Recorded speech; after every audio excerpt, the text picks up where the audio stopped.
Network.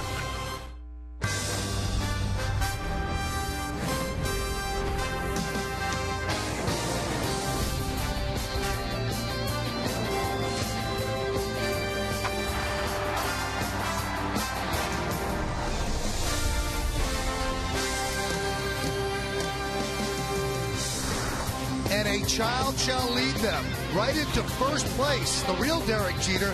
Big day yesterday, and a win by the Yankees, a loss by the Red Sox, and the lead in the East is now a game and a half and 2 in the all-important loss column. As today, on Labor Day, the Yes Network presents New York Yankees baseball. It's the New York Yankees against the Baltimore Orioles in the first of 3 from Yankee Stadium in the Bronx. Hello, everybody, and welcome to Yankees baseball, along with John Flaherty and Ken Singleton. I'm Michael Kay. Well, the Yankees keep winning. It's now 4 in a row, 7 of their last 8. And yesterday at the stadium, another day game where they played very, very well. They won 9-3, completing a sweep of the Blue Jays. Well, they turned on the power. There was power on the mound and power at the plate. Power on the mound, CC Sabathia. 7 in the third sparkling innings. He allowed 2 runs, struck out 10 during his time on the hill. And at the plate, the captain, Derek Jeter, has tied a career high with 5 runs batted in, 3 on his 5th home run of the year. Alex Rodriguez with his 15th just into the seats in right. And the other power at the plate, Nick Swisher with a 2-run home run, his 22nd home run of the year. The Yankees were smiling after a 9-3 win. All right, let's move on to today. And today's New York Lottery pitching matchup has Brian Mattis going for the Orioles, 1-7, 9.07. He's really struggled against the Yankees. Freddie Garcia, 11-7, 3.09. And John, last time out, Garcia looked very good. Well, last time out against Baltimore, he had a couple of weeks off with that cut finger on the pitching hand. How would he react? He answered all the questions, had 4 strikeouts in this ballgame, threw 6 innings, actually gave up a home run, which he's done a good job limiting the home runs this year. But Freddie Garcia, another quality outing, win number 11. Well, Derek Jeter played a huge role in yesterday's game. In fact, in the Yankees' surge since the All-Star break, it's been a lot about Jeter. John Flaherty will try to explain why when we return on Yankees Baseball on Yes.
A couple of moments away from first pitch, Yankees against the Orioles on this Labor Day. That's John Flaherty. I'm Michael Kay, and Ken Singleton will rejoin us in just a moment. Now, we just showed you Derek Jeter's big day yesterday with that home run, the 5 runs batted in. But, John, since he's come up the DL, he's a different player. Well, he is, and what he's done really is just kept his head back a little bit. It's not drifting forward like it was in the first half before he went on the DL. And when you see some of these highlights, his hands are working so much better, able to massage the ball to the right side of the field, the ball actually jumping off his bat a little bit better. You can notice a little more bat speed, and that's all because of the adjustments he made down in Florida with Gary Dempo. Now, what a difference a DL makes. Before the DL, 260 with 20 ribbies. After the DL, 346 with 34 runs batted in. And yesterday, the 4th career 5 RBI game of his illustrious Hall of Fame career. Not too bad at all. Yankees and the Orioles, the first of 3 here at Yankee Stadium. Crowd filing in. When we get back, lineups, first pitch, baseball, next on Yes.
Brought to you in part by Raymore and Flanagan, furnishing your style with guaranteed delivery in 3 days or less. By Advanced Radiation Centers of New York, when it comes to fighting cancer, precision is everything. By HP, everybody on. And by 5-Hour Energy, fixes tired fast. One shot, back to work, problem solved. Labor Day matinee here at Yankee Stadium. Yankees against the O's. The first game of a 3-game set, although they'll play 4 times in a row. Thursday is a makeup date in Baltimore between the Yankees and the O's. Let's take a look at the Orioles starting lineup presented by HP. Kyle Hudson, the rookies in left field, he'll lead off, batting second. The shortstop, J.J. Hardy. Nick Markakis in right hits third. Cleaning up, center fielder Adam Jones. Vlad Guerrero, the DH, will bat fifth. Batting sixth and catching Matt Wieters. Mark Reynolds at first base will bat seventh. Batting eighth, playing third base, Robert Andino. And Ryan Adams, the second baseman, will bat ninth. Well, manager Buck Showalter sends out that lineup to face the veteran right-hander Freddie Garcia. Take a look at his numbers on the year. Very impressive. 11 wins, 7 losses. The ERA just over 3, just under a hit per inning.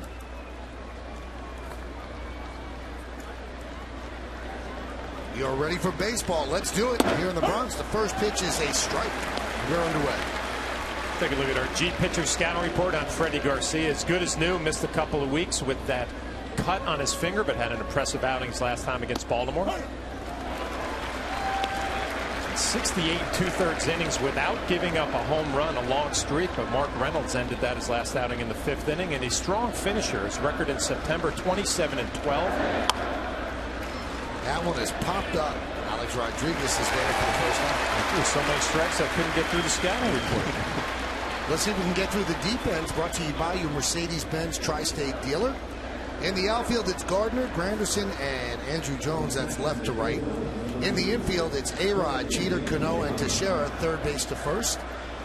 And behind the plate is Russell Martin. On the mound, Freddie Garcia. There's J.J. Hardy, and Freddie Garcia keeps pumping strikes. The whole thing about Freddie Garcia is to get ahead on counts and then use that splitter to put the hitters away.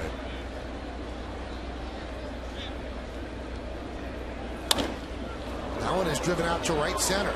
On the run is Granderson, and he'll have to play for the second out. Well, I guess that was the key last outing, Kenny. You know, that split finger fastball, the 4 strikeouts all on the splitter. Looked like he came through that outing without any problems, and looking forward to today. Yeah, he's matched up well against the Orioles this season. This is actually his 4th start against Baltimore, and he's beaten them twice with a no decision. And in the no decision game, the Yankees won that one too.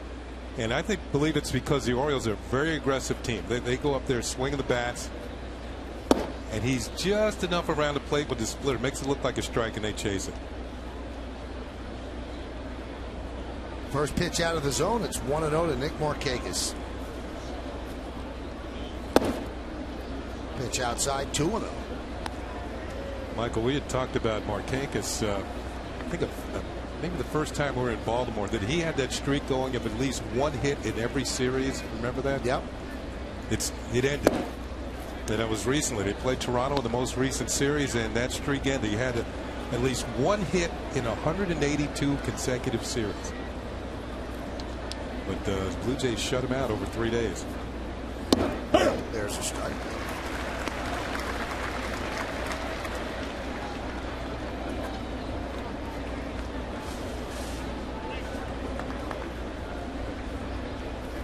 Lights are on here at the stadium. A little bit of an overcast afternoon.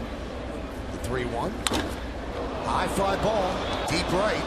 Going back. Granderson looking up. See ya. Solo home run Markakis. The O's are on the board. It's 1-0.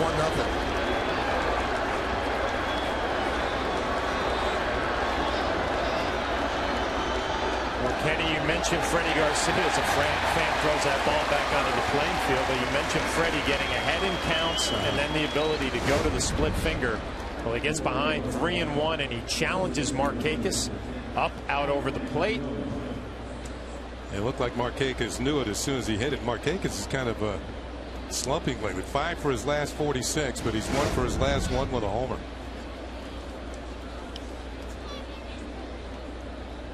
Here's Adam Jones, cleanup hitter. Breaking ball strike.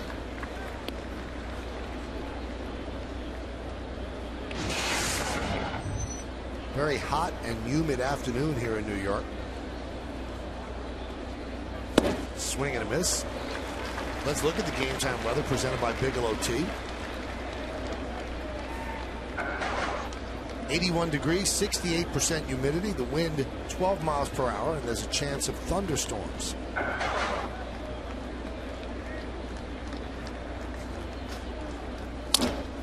Grounded to Alex Rodriguez. And that'll do it here in the first. 1 run on the Markakis home run, nobody left. The Orioles won, and the New York Yankees coming to bat.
Why don't we take a look at the lineup that is going to try to make them a 1-0 deficit. The captain, the shortstop, coming off a 5 RBI game. Derek Jeter leads off. Batting second, playing center is Curtis Granderson. Mark Teixeira coming off a starring role in Entourage last night. He'll be at first base batting third. Alex Rodriguez also on Entourage will clean up and he'll play third. The number 5 hitter, second baseman Robinson Cano. Andrew Jones in right field will bat sixth. Batting seventh and catching Russell Martin. Jesus Montero, 3 for 10. As a rookie with the Yankees, the DH will bat 8th and batting 9th, and playing left field, Brett Gardner. Well, that lineup for Joe Girardi will go out and face young left-hander Brian Mattis. We'll take a look at his numbers, and they are not pretty. Struggling through a tough season this year, only 1 win, an ERA over 9, 63 hits and 41 2/3. And we'll look at our G pitcher scatter report. And what a difference a year makes. Last year, 10 wins, 143 strikeouts. He is on a 7-game slide, has not won a game his last 7. That's most in the majors, but he has some positive thoughts. 4-0 with a 2.45 career numbers in 6 September starts. So hopefully trying to finish up with some sort of positives on a tough year. Shows you that you're a glass half full guy. The guy's 1-7 with an ERA over 9, and you came up with a positive stat. Well, he's got to go out there with some hope and get something out of this year. He hasn't won since June the 6th when he beat the Oakland A's. It's a long time ago. But John found out something positive. I wonder if he's thinking those positive thoughts. Good numbers last year in September. Here's the 1-0. Fouled away. Well, the thing about it, last year, he led all American League rookies in strikeouts, innings pitched, and he was up there in all the other numbers as well. And coming into this year, they're expecting big things from him. He got hurt in spring training, and things went downhill right from there. But he had that dreaded oblique problem. Is that one of them? Intercostal, wherever that is. It's in Fort Lauderdale. The 1-1 is a strike. 1-2.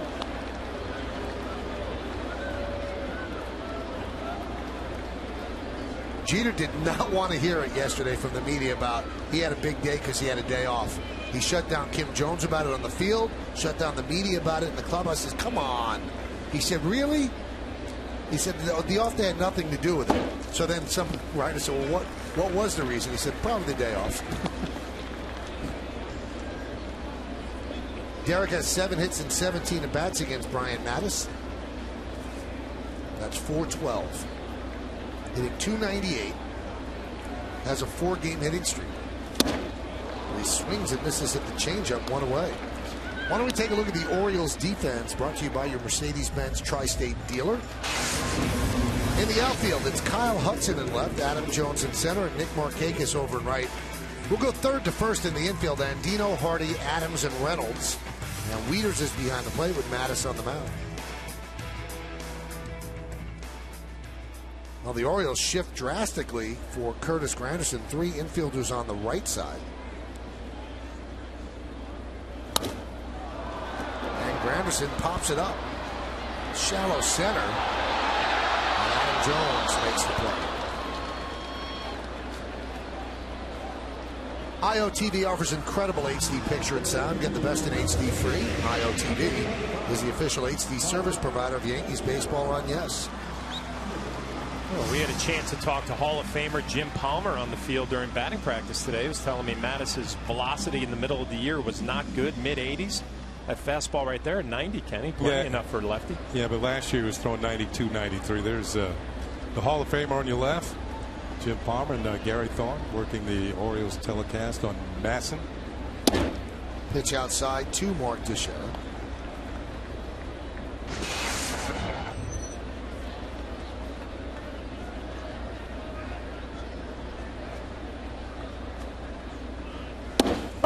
It's not just Mattis who's been struggling. It's kind of been the whole Orioles staff. They're last in the league in team ERA. They've allowed the most runs, the most homers. They've been outscored as a team by 150 runs. And with 83 losses, they're short of another under 500 season. Been a long stretch of ineptitude for this organization. Buck Showalter's trying to turn things around. That one is driven deep to left field. There it goes. See ya. Home run to Teixeira. We're tied at 1.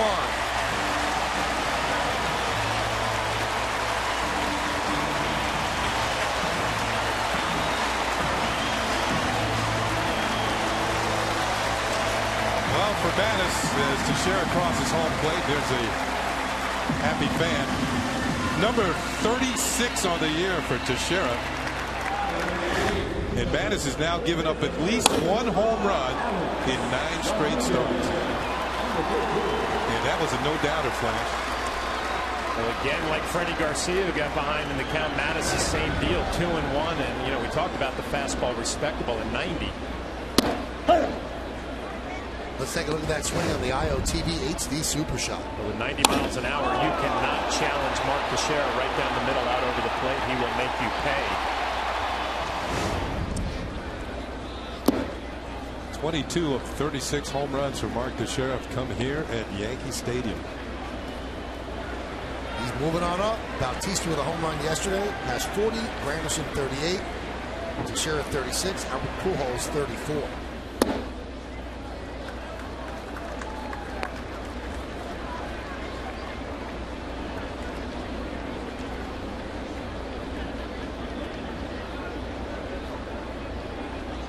The 2-1. Check swing. 3-1.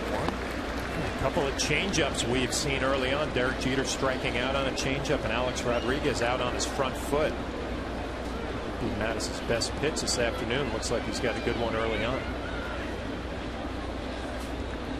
Alex Rodriguez drives. By the way, that streak of home runs in 9 straight ball games, or 9 straight starts for Mattis, the longest in the major leagues this year.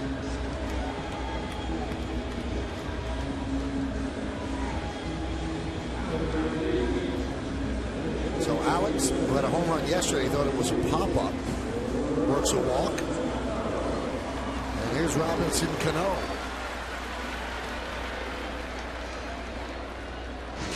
Cano, a .353 lifetime hitter against Baltimore.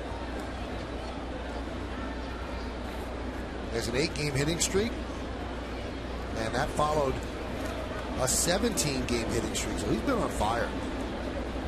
Average inching up there.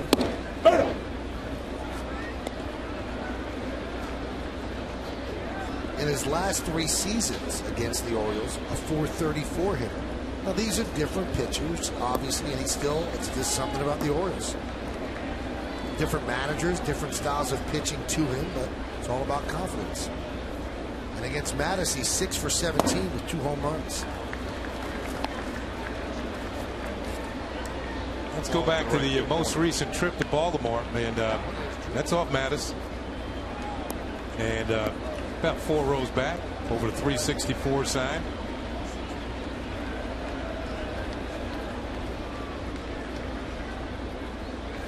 That was part of the night, I think, Michael, when the Yankees hit 5 home runs that night. Yeah.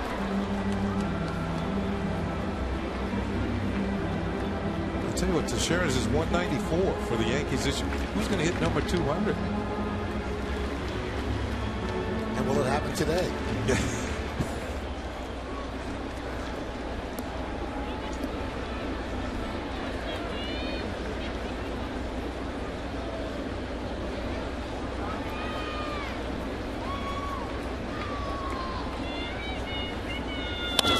Ground ball up the middle, and it's now a 9-game hitting streak for Cano. There's just something about certain teams that you just hit them. You know, they tried everything except rolling the ball up to the plate. And I have a feeling he'd get a hit on one of those as well. There's a breaking ball, not a bad one. It's down, and he's still got a base hit. It's funny when you watch Robinson step in against a lefty, you don't even give it a second thought. I mean, the numbers against left-handers, not a problem. And the way he hits the ball the other way, driving it, he can wait. Yeah, he should just never go through a slump. The lefties do not neutralize Robinson Cano. No. 330 against lefties this year. It's about the time I got out of school every day. Looking forward to it. Here's Andrew Jones. That was a strike. School started for your kids yet? No, they start up Wednesday, and I'm counting down the hours. About time for them to go back. Summer vacation's over, huh? Oh boy, they're bored. They're fighting with each other. This throws everybody off.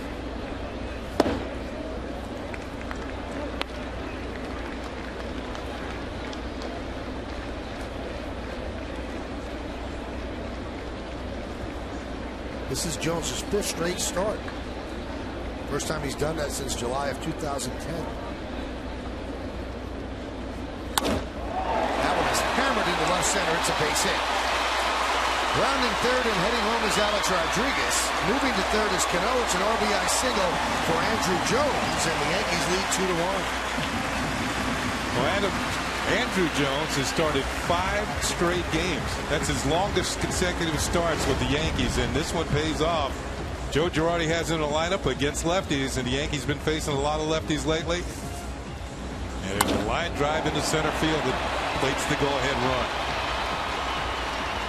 You know, Kenny, when you watch that replay and Andrew Jones, his front foot got down so early. It gives him so much time here to see the ball, and he gets the fastball up and hammers it. But Madison, the Orioles figuring out you have to finish off innings. 2 quick outs, now a home run, a walk, a base hit, another base hit. Andrew Jones gets 5 starts in a row. He's off to a good start this afternoon. You think about it, he hasn't started 5 in a row since he started 7 in a row for the White Sox leading up to the All-Star break of last year. So Rick Adair, the pitching coach, tries to settle down Mattis, and that's going to bring up Russell Martin.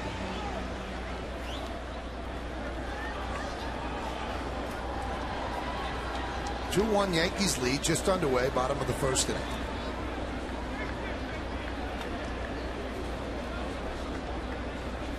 There's the strike. Jones locks in pressure situations. He's 9 for 20 with runners in scoring position and 2 outs, and those are the hits that really hurt the opposition.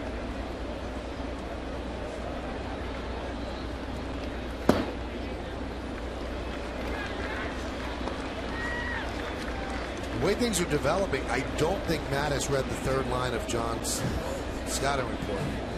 What was that? It was a positive one. Well, 4-0 and 6 career starts in September, I think it was. Yeah.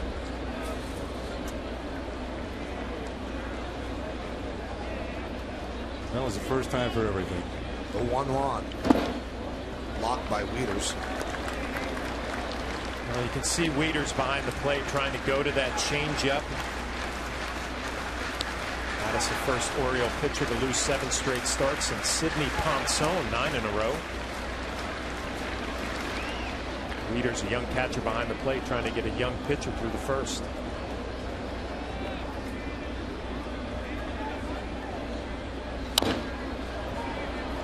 Grounded foul.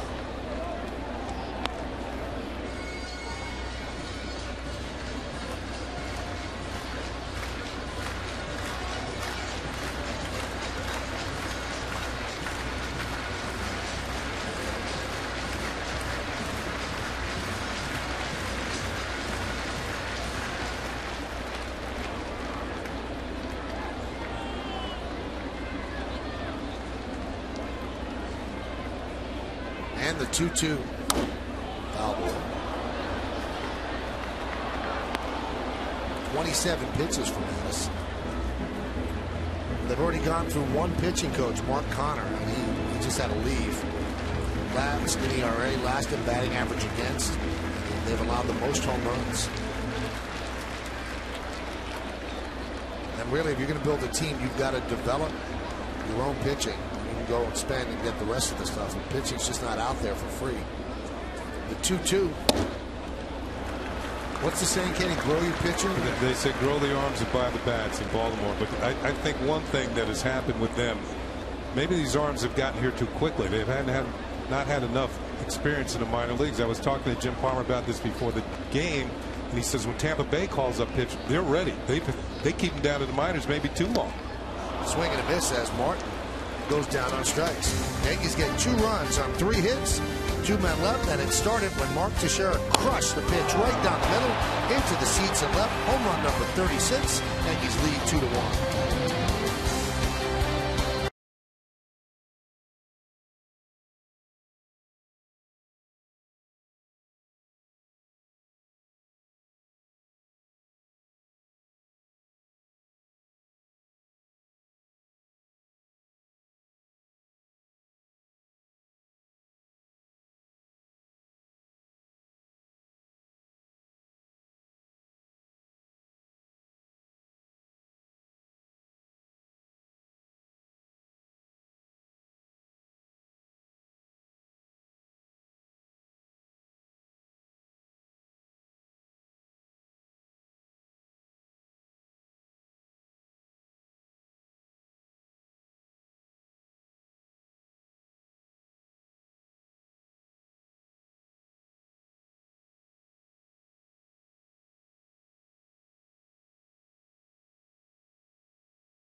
approaches the all-time save record.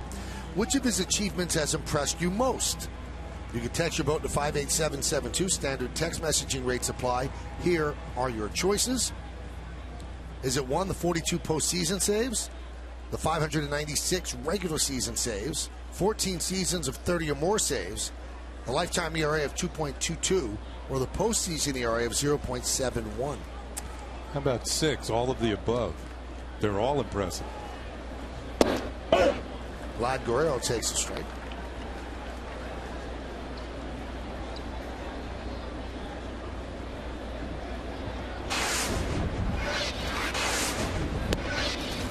Count 1-1. Michael, we've talked about Vlad Guerrero and his tremendous career. 9-time All-Star.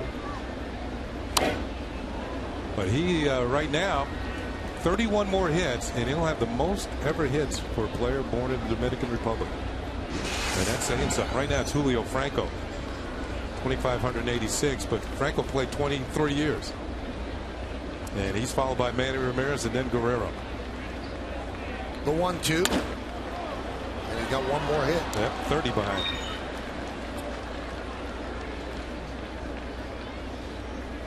$30 more hits. That's something. You know, when he finally retires, goes back to the islands, nobody on this island got more hits than me. And they've had some great players over the years from the Dominican Republic, going all the way back to Ozzie Virgil. There's Matt Wieters. I was going to say, in the likes of Felipe Alou. Yeah. Pitch outside to Wieters. Wieters with a 4-game hitting streak, 6 for his last 15. Most of the Oriole decision makers, I'd say all of them, look at Wieters as part of the solution and certainly not part of the problem. They think he's the catcher for when they turn the corner. Popped up. Jeter backpedals and makes the catch. It's interesting you bring that up, Michael, because I actually came here today wanting to find out about Wieters. I mean, you see him on the field and switch hitter and really receives the ball, throws well, but what's he all about in the clubhouse? And they say he's a quiet leader, does a good job with the pitching staff. They look forward to seeing him kind of grow up behind the plate and see if he can really lead this club. Here's Mark Reynolds. Mark has struck out 17 times in his last 27 at-bats. So he has 168 strikeouts. He's on pace for 197. Wow, that took the mask right off of Russell Martin. How many strikeouts in his last? 17 out of 27 at-bats.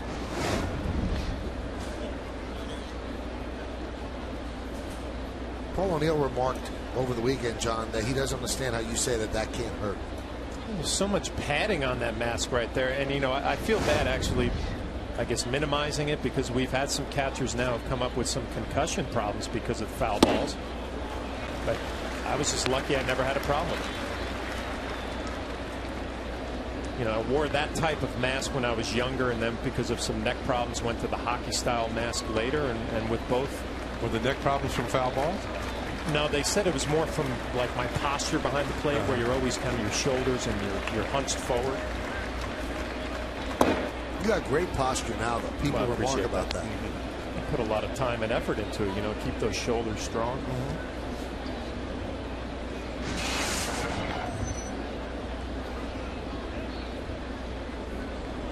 Over the last 3 years, Reynolds has rung up the highest strikeout single season totals in history.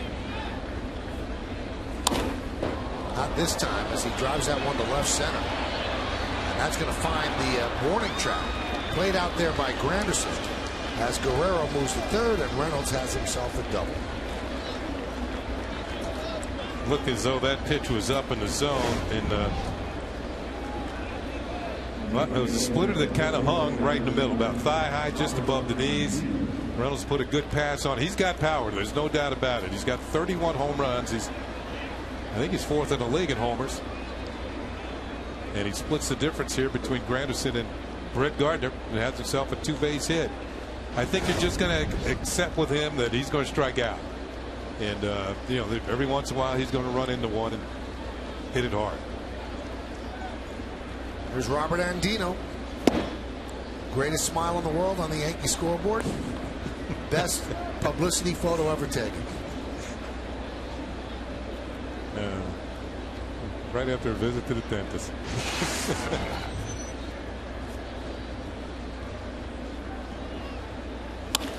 Hot shot, base hit. That'll tie the game. Guerrero scores. Reynolds moves the third RBI single for Andino. And it's 2-2. No, we've seen Freddie Garcia at his best. It's a split finger fastball and a lot of swings and misses. His last outing, 4 strikeouts, all with that pitch. And Kenny, like you mentioned in this inning, some of these pitches not staying up in the zone, but they don't have great action or finish. That one kind of rolled up there for Andino, and he jumped on it for a base hit.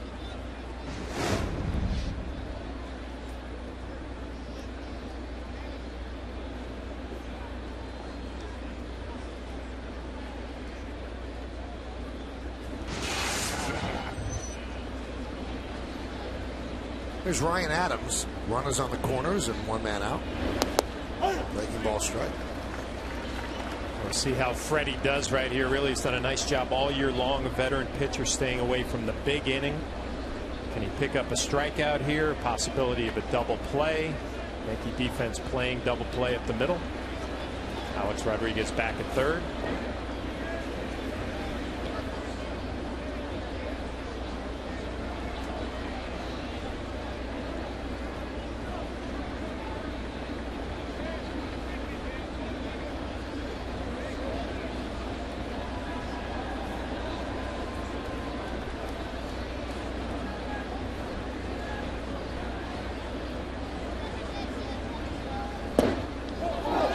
Gets away from Martin. Looks like he was crossed up.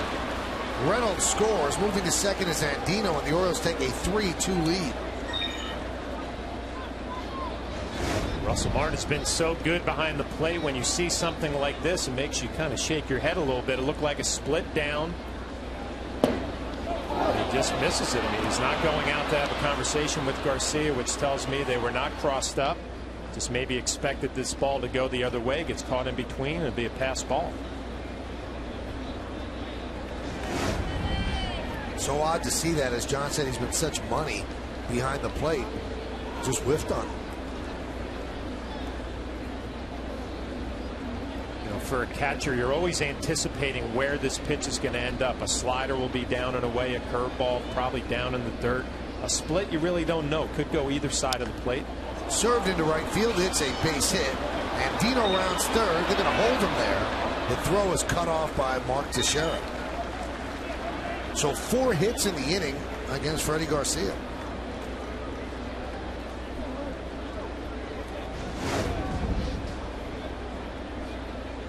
A breaking ball that kind of hung there. Inside out swing from Adams. Andino.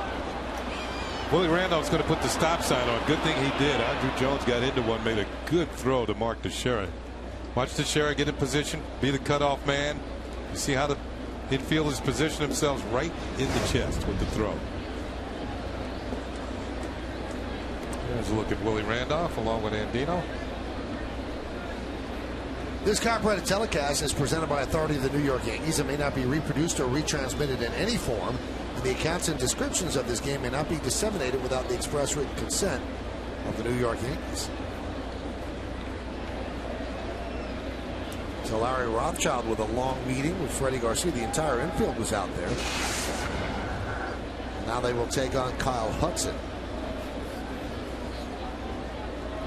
Hudson's looking for his first major league hit. September call up. Hit over 290 in the minors this year.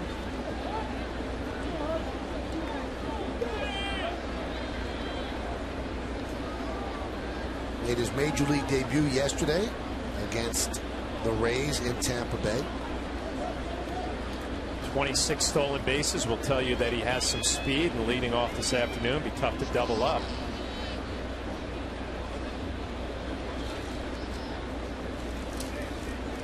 I used to hate these at bats right here from a catching perspective when you do not know the player at all. You don't really have a whole lot of video. You might have a scouting report from your minor league people. And now he's up in a situation first and third with one out. You really haven't seen a whole lot of his swing or his approach. Well, Hudson's out of the University of Illinois. He's a speed guy. He led the Carolina League last year in stolen bases with 40. Mattoon, Illinois.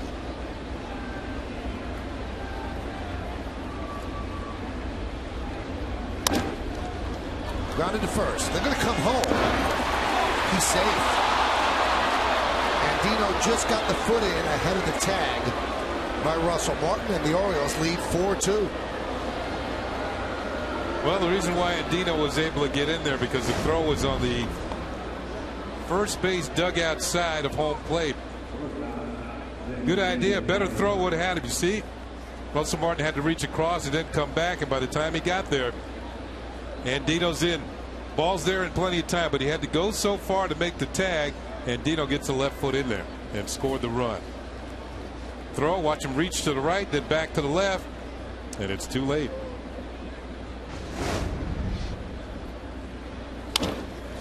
Grounded through for a base hit. Ryan Adams will head home. Here's the throw, cut off by A-Rod, and now it's 5-2 Baltimore. Well, Joe Girardi has not seen a bunch of rockets hit this inning, but all the breaking balls are kind of up. They're rolling. It doesn't look like he's got great stuff today. The ground ball just out of the reach of Derek Jeter. If he's able to knock it down, you could hold that runner from scoring. But again, you watch the action on the off-speed pitches today from Freddie. Looks like a split, kind of just rolling in there, and Orioles making him pay.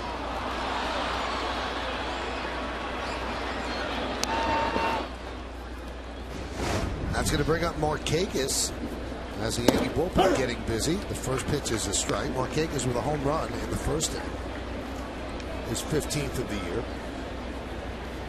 It's Scott Proctor.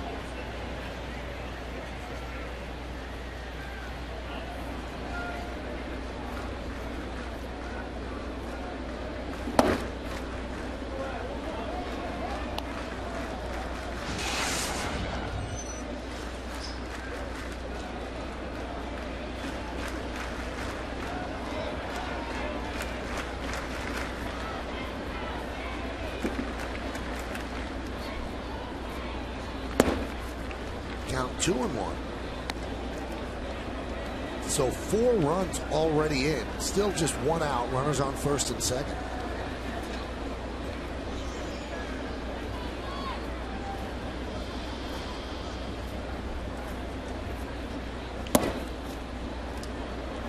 This was the same count that Markakis had his first time up. When he hit the home run.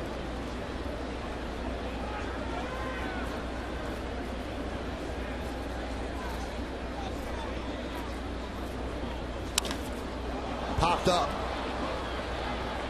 Gardner makes the play for the second out. Got away with one there, Kenny. Looked like Markakis trying maybe to do a little bit too much. With an uppercut in that swing. Like the same pitch he hit for a home run in the first inning. Yeah, you can see his frustration. Maybe Garcia took a little bit more off of this. He had to wait. There's your pop-up swing. Yep, I've done that. Well, that's going to bring up Adam Jones as the Orioles have batted around against Freddie Garcia.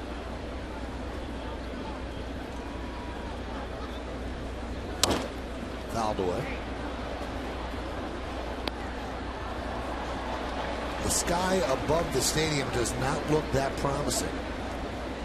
Dark clouds over the right field grandstand.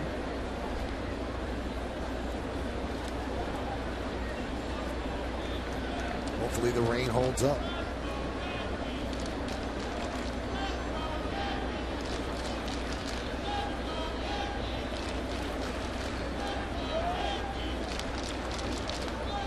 The 0-1. Of all the Orioles, Jones has probably had the best year. He's tied his career high in doubles. He's got a career high in home runs and runs batted in.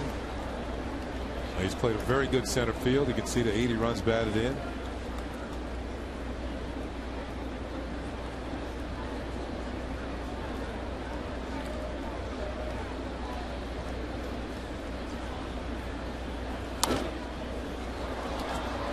And he, along with Vladimir Guerrero, highest percentage of swings in the league. They are going for it. Let's catch for that little girl. Oh, she didn't catch it?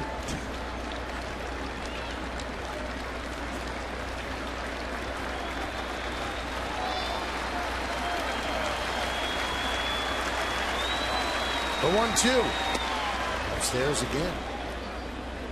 Well, you see the combination: fastball in, breaking ball away, fastball in. We'll see if they go another breaking ball away. Good numbers with 2 outs and runners in scoring position for Jones. You see that split finger grip for Freddie Garcia. Be a good time to break out his best one of the afternoon. The 2-2 again goes inside. The count now full. That's going to release the runners. 3-2 and 2 outs.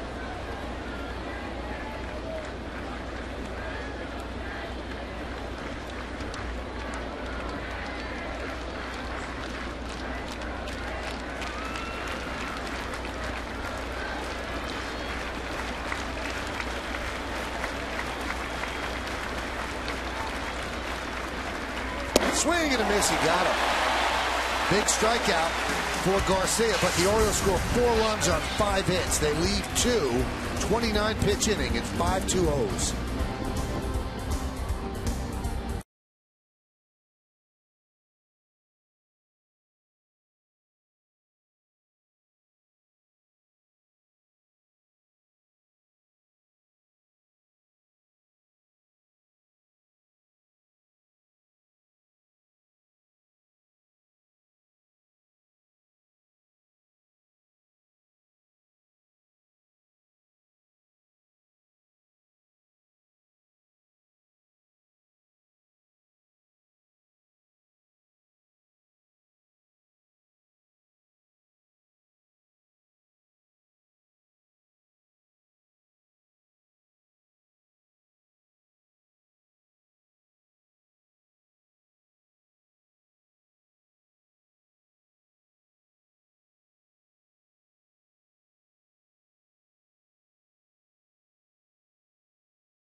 The Journey has 2 more games against the Orioles, Tuesday night and then Wednesday matinee. Remember that. Then Thursday in Baltimore, that makeup game, 105. Then the Yankees head west, young man, with 3 games against the Angels in Anaheim, 3 against the Mariners in Seattle, an off day, and then 3 against Toronto in Canada. So now the Yankees have a 5-2 deficit they have to deal with as we go to the bottom of the second. Here's Jesus Montero. Pitches outside, 1-0. Montero 3 for 10 since being called up.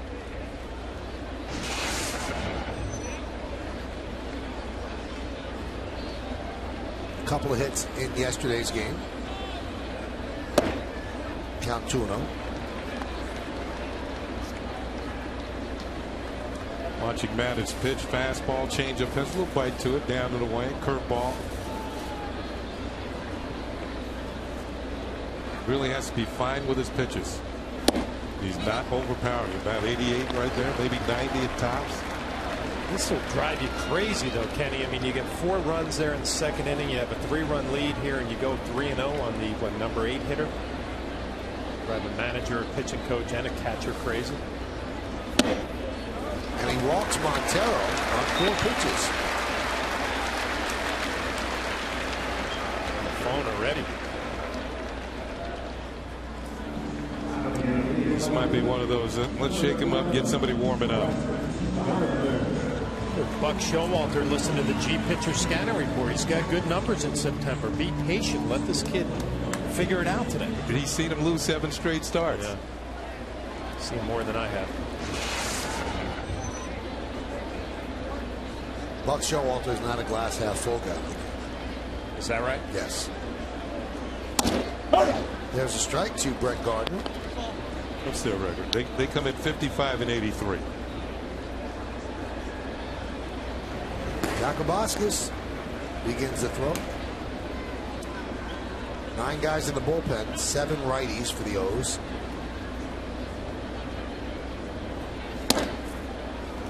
One and one.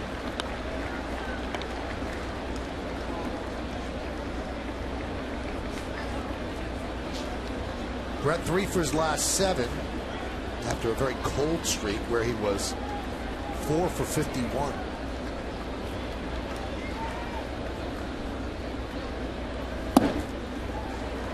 Count 2-1.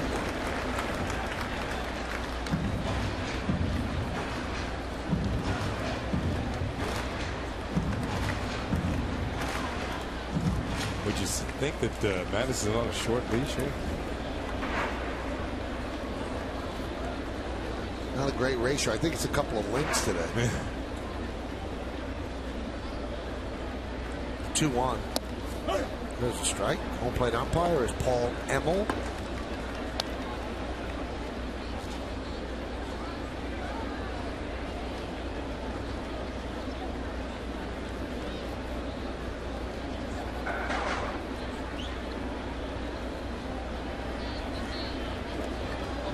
Those are the umpires in today's game. And the count 3-2.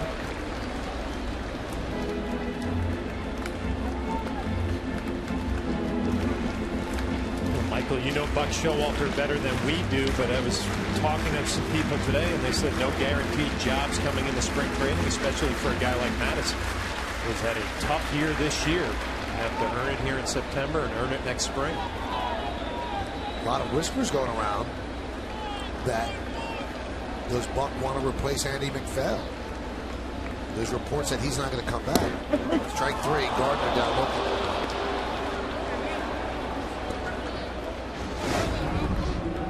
Madison comes up with a pitch here, and he goes to the breaking ball and catches the outside corner. That's kind of the last thing I would have expected too from Brett Gardner at the plate.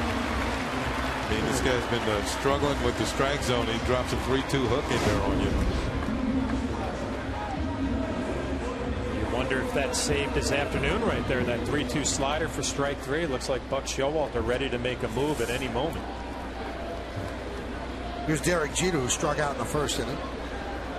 So you're saying Buck would move up to the front office? I mean, there's some rumors to that. He has claimed publicly he doesn't want it. And then there are even other rumors that maybe he could do both, which I've talked to people in baseball, they don't think it could be done anymore. Also, there are rumors suggesting that several assistant GMs around the league might be in the offing for that job.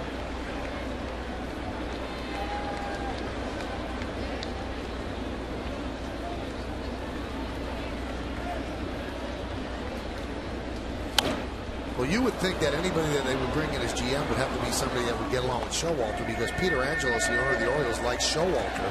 Usually you bring in a GM, the GM's going to want his own guy. You don't need to create that divide right away. Well, also, it's got to be somebody who is strong into scouting and development. Somebody who knows how to develop players and find them, because that's been the problem for the Orioles over the last, I don't know, decade? Driven out to right field. Giving chase Markakis. He's not going to get there, and it bounces into the corner. Montero will stop at third. Jeter has a double, and the Yankees have runners on second and third with 1 out.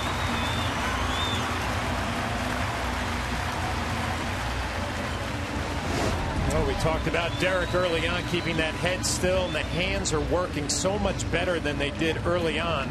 And a great look here. The bat knob leads the swing. The head follows. Good extension, able to keep it fair down the right field line. Continues his hot hitting. Now with a 5-game hitting streak, as that ball falls in for a 2-base hit. Marquez gets it in quickly. Here's Granderson, a fly ball to center in the first. He's now 2 for his last 20. Pitch is low. So the Orioles, of course, would give up a run if you hit it anywhere but third. Andino is in for the lefty swinging Granderson.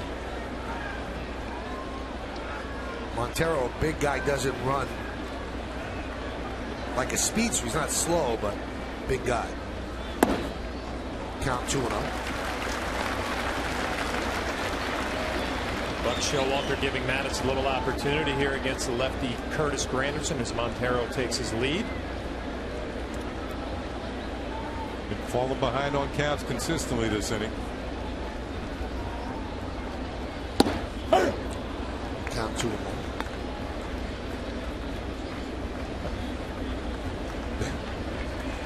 Doesn't look very patient.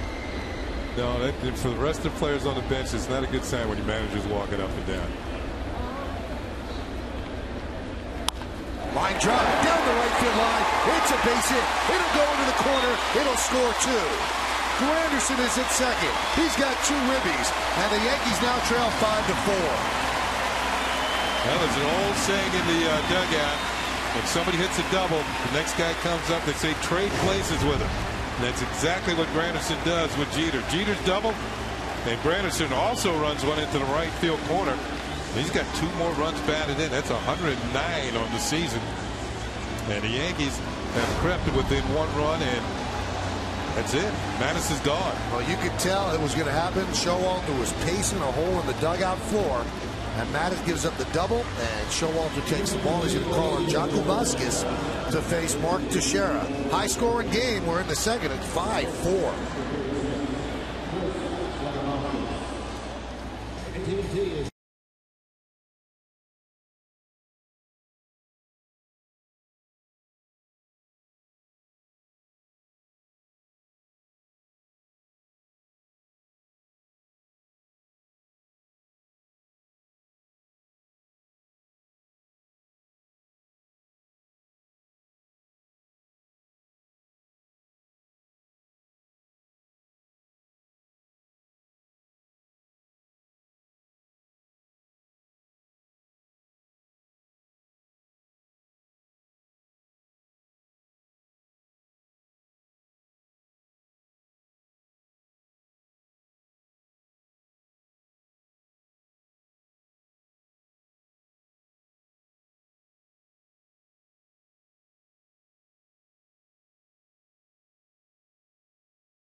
Now purchase the best available seats for the 2012 regular season and secure the opportunity to purchase the same seats for the 2011 postseason. Come join us for the chase for 28. For more information, visit Yankees.com or call 212-YANKEES. Buck Showalter makes the call to the bullpen, brought to you by AT&T. And it'll be Chris Jacobowskis against Mark Teixeira. Runner at second with 1 out. 5-4 Orioles lead. And there's a strike. So you see the numbers. He's been hot lately. His last 21 innings, an ERA of 1.29 to get those numbers down to respectability. Still 83 hits and 67 2/3.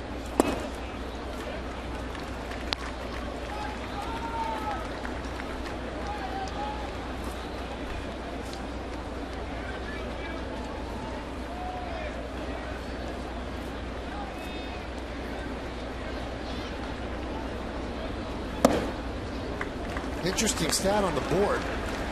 Mark's 31. He's one of 2 first basemen in Major League history with 30 home runs and 100 ribbies in 7 straight seasons. The other one being the Hall of Famer Jimmy Fox. Kind of tells you where he might be headed. Count 3-1. Hit his 36th home run in the first inning. He has 101 ribbies. There's another ribby for him waiting at second base.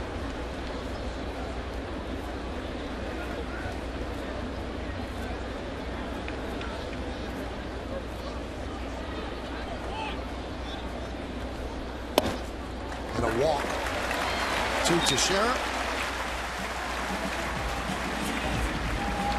And that's going to bring up Alex Rodriguez.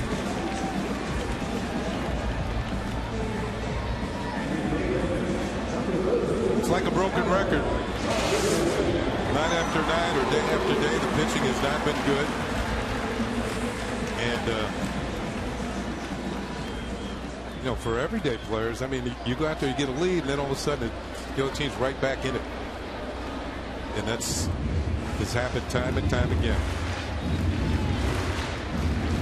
Chakabaskas also worked in a starting role. He's actually started 6 games. And then they decided his best work would be out in the bullpen. But he's the first one out today in relief of Brian Mattis, who lasted an inning and a third.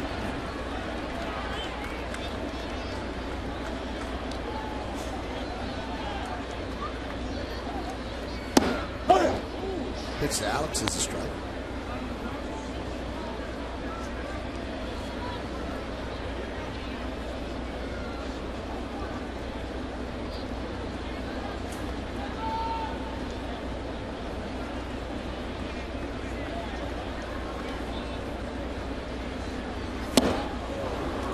Swings and misses through a fastball. Alex walked and scored in the first inning.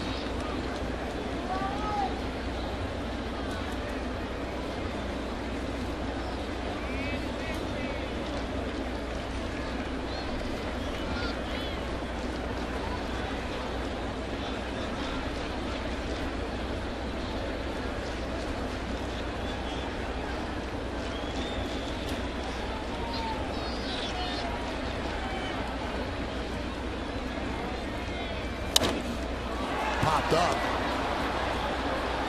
Reynolds runs out room. You know, several of the Orioles' younger pitchers that they were counting on so heavily. Jake Arrieta actually had a winning record, but his ERA was over 5. Now he's had elbow surgery and he's out for the remainder of the year. Zach Britton, who got off to a great start, then struggled, went to the minors, went on the DL. He's actually pitching much better. And the Yankees will see him in this series. So he's been the lone bright spot lately of the youngsters. Foul back.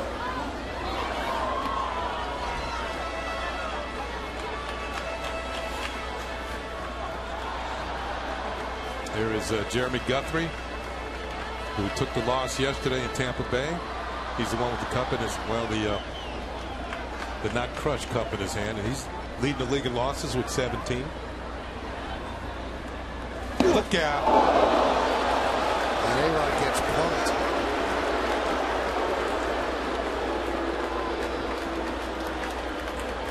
Certainly not trying to do that on 0-2. No, he was trying to elevate the fastball a few pitches before.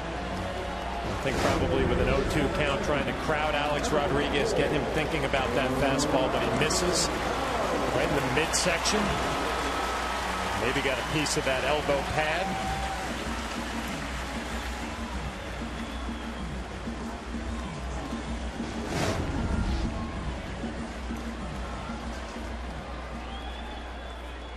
Not much a manager can do right now. There's nobody warming up. Here's the dangerous Cano.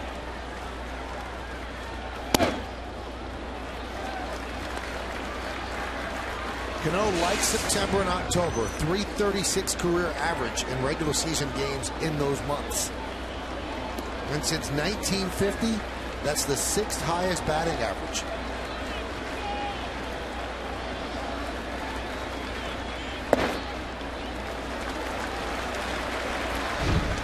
Two slams for Cano this year.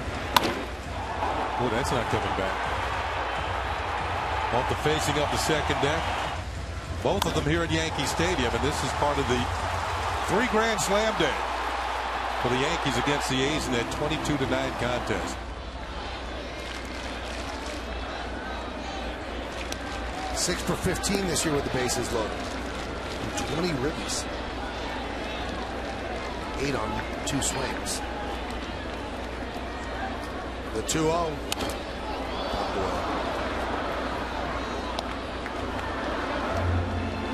There's nothing worse if you're a pitcher catcher when you become predictable and you're behind in the count 2-0. Robinson knew he was going to get a fastball out over the plate.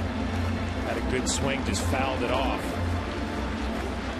Not much a catcher can do in this situation either. Weeder's trying to get through the second inning.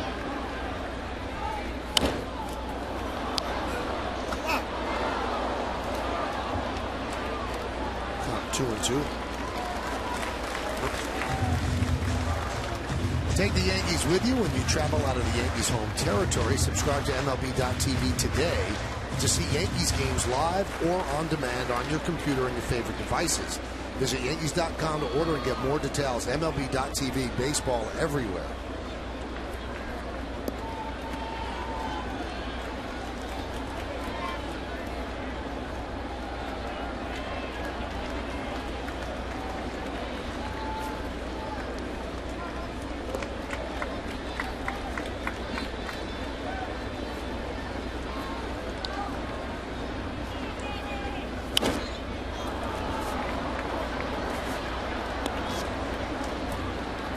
One thing about Cano, it makes him such a tough hitter in situations because he can hit the ball just about anywhere. Get the 2 strikes. He can line one to left field for a base. If you make a real mistake, he can put a charge into one. And he can spoil the tough pitches. Just foul him off till he gets something he can handle. Yeah, that's what I think, Kenny. You know, when he gets that fastball in that maybe he doesn't like, he just fouls it off, and waits for that pitch that he can really hammer.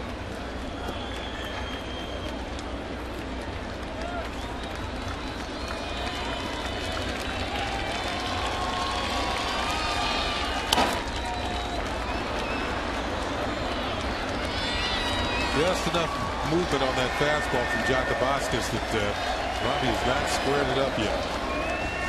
Wonder how many times he can keep going to this pitch, though. Like you said, a little movement away, but 91 miles an hour. Pretty much an average major league fastball.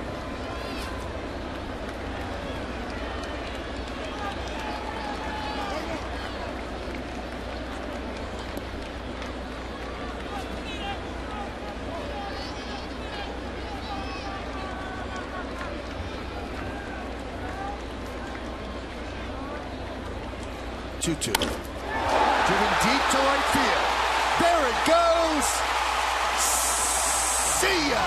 A long grand slam into the bleachers in right center.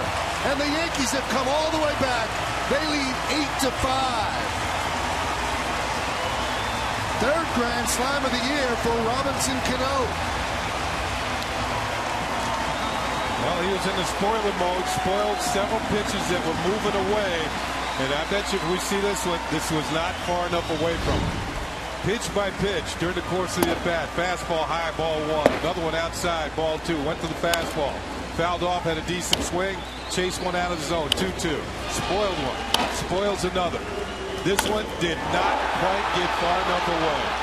And Jacobascus knew it as soon as Cano hit it. And the Yankees are out in front. Looks like Andrew Jones is outside. 7 fastballs in a row. He challenged him with a 91-mile-an-hour fastball. And then you see right there, pretty good off-speed pitch, but he went 7 in a row to Robinson Cano. Too good of a hitter to do that. Made him pay. You think that bothers Showalter less than what Mattis did? Oh, I'm sure he's probably saying at least he challenged him, he threw strikes, but you cannot throw 7 fastballs in a row at this level to a hitter like that and expect good things to happen. You're lucky if you get him out if you do that. There's a few good swings during the at-bat would make you want to change, throw something else. Yeah. Just to change speed, change eye levels, change something. 24 homers for Cano, now 105 runs batted in. Just thinking back to my playing days, anytime you call 3 pitches in a row the same pitch, you would start thinking, I got to do something different here. I can't just keep showing them the same speed.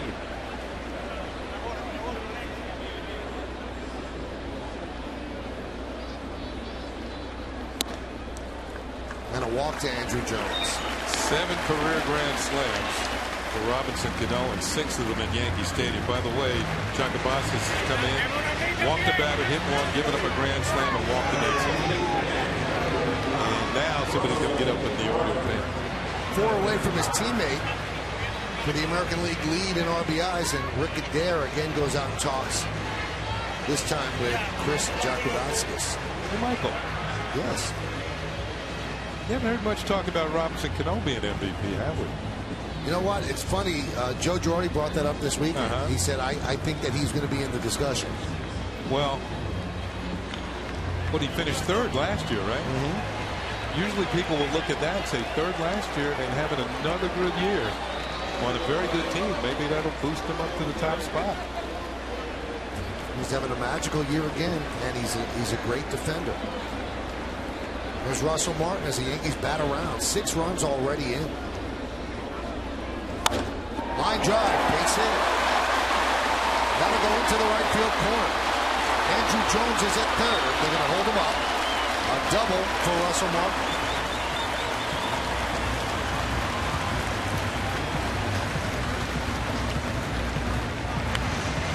Those are the numbers on Cano that will be mulled by MVP voters. 309, 24, 105. Certainly not done though. 2 for 2 today.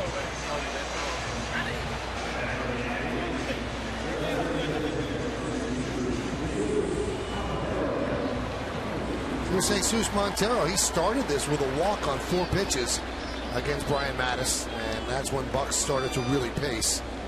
So the Orioles bring the infield in with runners on 2nd and 3rd. 1 man out.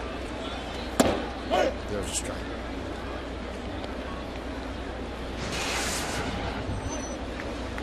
Good opportunity for your first major league RBI if you're Jesus Montero. Infield playing about halfway.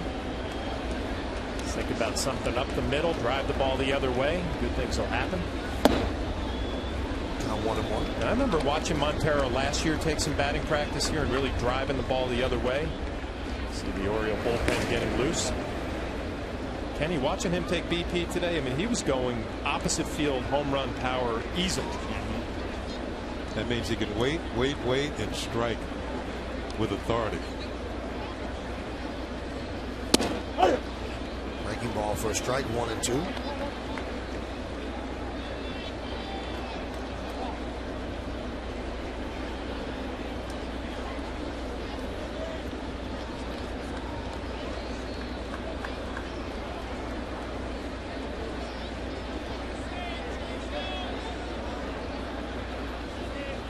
Swing and a miss.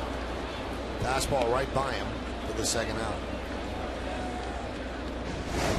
We talked about his opposite field power, and Jacobowskis makes a pitch right on the outside corner.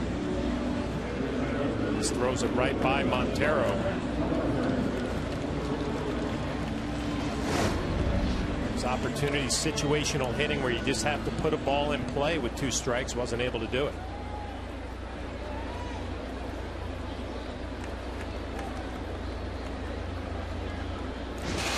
Brett Gardner with 2 outs, the infield backs up. Gardner struck out earlier this inning and pitches inside.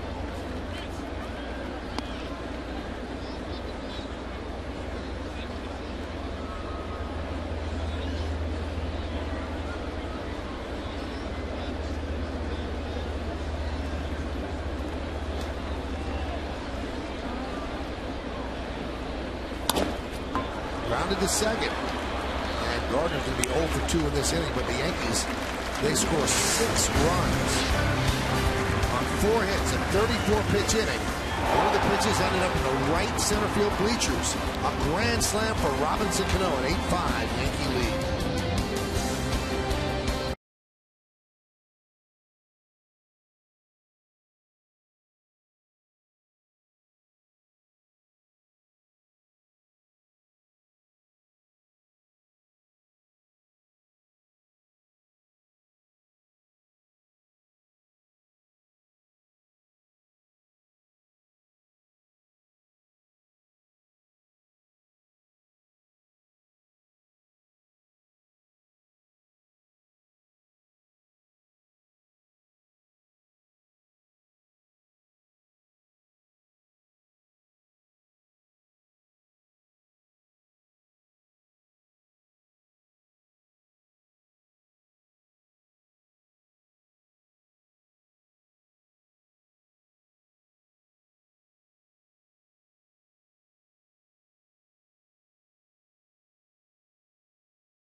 for about a good 45 minutes was the longest, for 35, 45 minutes.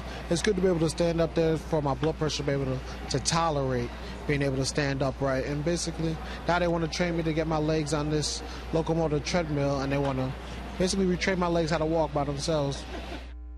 Really an amazing story. Eric LeGrand here at the stadium today, former Rutgers football player. And Jack, you got a chance. Jack Curry is with us. You got a chance to talk to Eric, and what an inspiration that kid is. Absolutely, Michael. That's the perfect word to describe Eric LeGrand. He injured himself, of course, last October.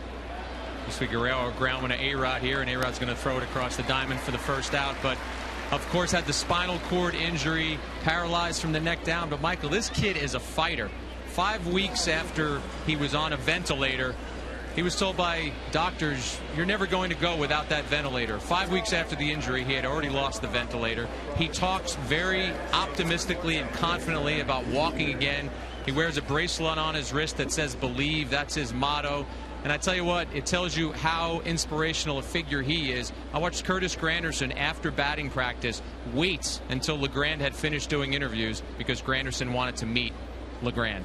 And he's getting into our business, Jack. He's doing Rutgers pre- and post-game for football on the radio. And he said he loves it. He does pre and post and halftime. And I read one of the comments that he said about that. He said, listen, I was in Coach Schiano's halftime meetings for 2.5 years. Who better to have talking about what's going on at halftime? He said, I know exactly what he's saying to the players at the halftime of games. And again, Michael, I can't reiterate it enough. A very inspirational young man. He was excited to be at Yankee Stadium. His mom, Karen, had never been to Yankee Stadium. He grew up a Yankee fan. His favorite all-time player, Bernie Williams. There's a 2-0 to Wieters, and there's a strike. So we wish him well, and you just get the feeling when you talk to him, if there is any chance that he's going to walk, he's going to make himself do that, and hopefully he walks into this stadium one day. Right, he talks about wanting to lead his team out onto the field again. That's his goal. And he tweets all the time about his team and tells the guys, hey, I miss you, but I'm following things very closely. Only 21 years old, and he said, listen, I have my whole life ahead of me, and there is no way I'm going to spend the rest of my life in this wheelchair. I will get up and walk again. Big smile, and he knows he's on TV right now. He's enjoying the game in one of the luxury boxes here at the stadium. So good for Eric, and again, we send our best wishes to him. Now, he's got to feel a little better as a Yankee fan that Freddie Garcia looks like he's turned things around from a rough second inning. And you talked with Buck Showalter, and he's pretty impressed with Freddie Garcia. Right, when I asked Buck Showalter about Freddie Garcia, and you guys would appreciate this, the names he started using were Tom Glavine, Jamie Moyer, Jimmy Key. In other words, guys who at one point had more velocity, and then later in their career, they had to figure out a way to recreate themselves. And Showalter said Garcia has done that. But guys, as he was getting hit a little bit in those first couple of innings, and that one sneaks by A-Rod for a single. The thing that struck me was Buck talked about how he told his players, you have to be ready for that split finger. He said that is his best pitch. He said people don't realize how good that pitch is. And as John and Kenny talked about in those first couple of innings, it looked like Freddie didn't have his best splitter, and the Orioles were taking advantage of that. It's also interesting that, you know, when we talk about possible rotation for the Yankees in the playoffs, everybody assumes that you have to have a pitcher that makes you swing and miss.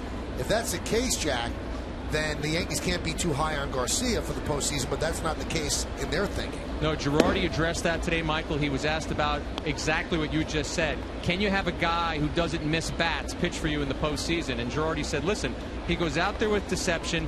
He's beaten some very good teams for us this season. And he said, what if one of those lineups is a fastball hitting lineup? And Freddie is able to get by them and get around them. And then I also thought he threw a little interesting point out there that even though they're a long way from setting up the rotation, he said, don't forget, a lot of this also has to do with maybe the guy who pitches in the game before a Freddie. So if you had a hard-throwing pitcher, maybe somebody like Colon, and then followed that person up with Garcia, he said that would help the guy who goes by deception and guile even more. 2-0 count on Mark Reynolds. Runner at first base, 1 out. We're in the top of the third. Here at the stadium, Yankees lead 8-5, and that one is fouled back. I look out toward left field, and we've said this a lot over the last couple of games, that Brett Gardner considered in some defensive metrics as the best left fielder in baseball. You actually beat me to the punch. I wanted to go and talk to Brett about it. You did, right? I did. I wanted to know if he knew what ultimate zone rating was, and he said yes, he's heard of it, but he didn't know the exact definition. And if you go to fangraphs.com, they'll do a much better job of giving you the definition. But basically, it's how much ground a player covers. And speaking of which, he's not covering that ground as that ball's in the stands for a home run for Reynolds. And now the Yankee lead is 8-7 as Reynolds goes yard for the 32nd time this year.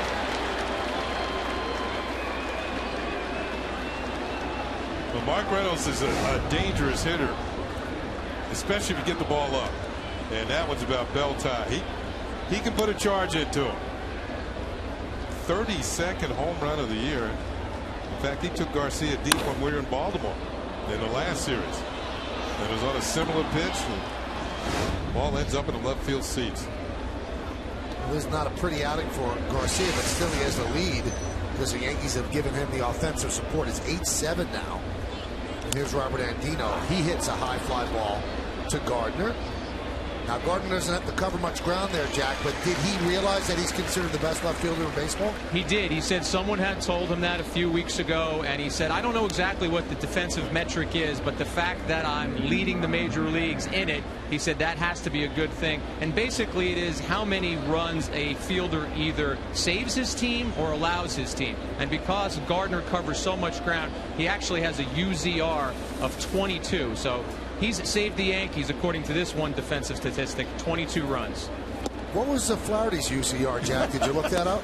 You know what? I'll have to go back into the archives. I actually think this statistic became in vogue in about 2002. So, ooh, I'm off the hook. Here's the 1-0 to Adams, and he hammers a single through the left side. One final thing, Jack, before we let you go.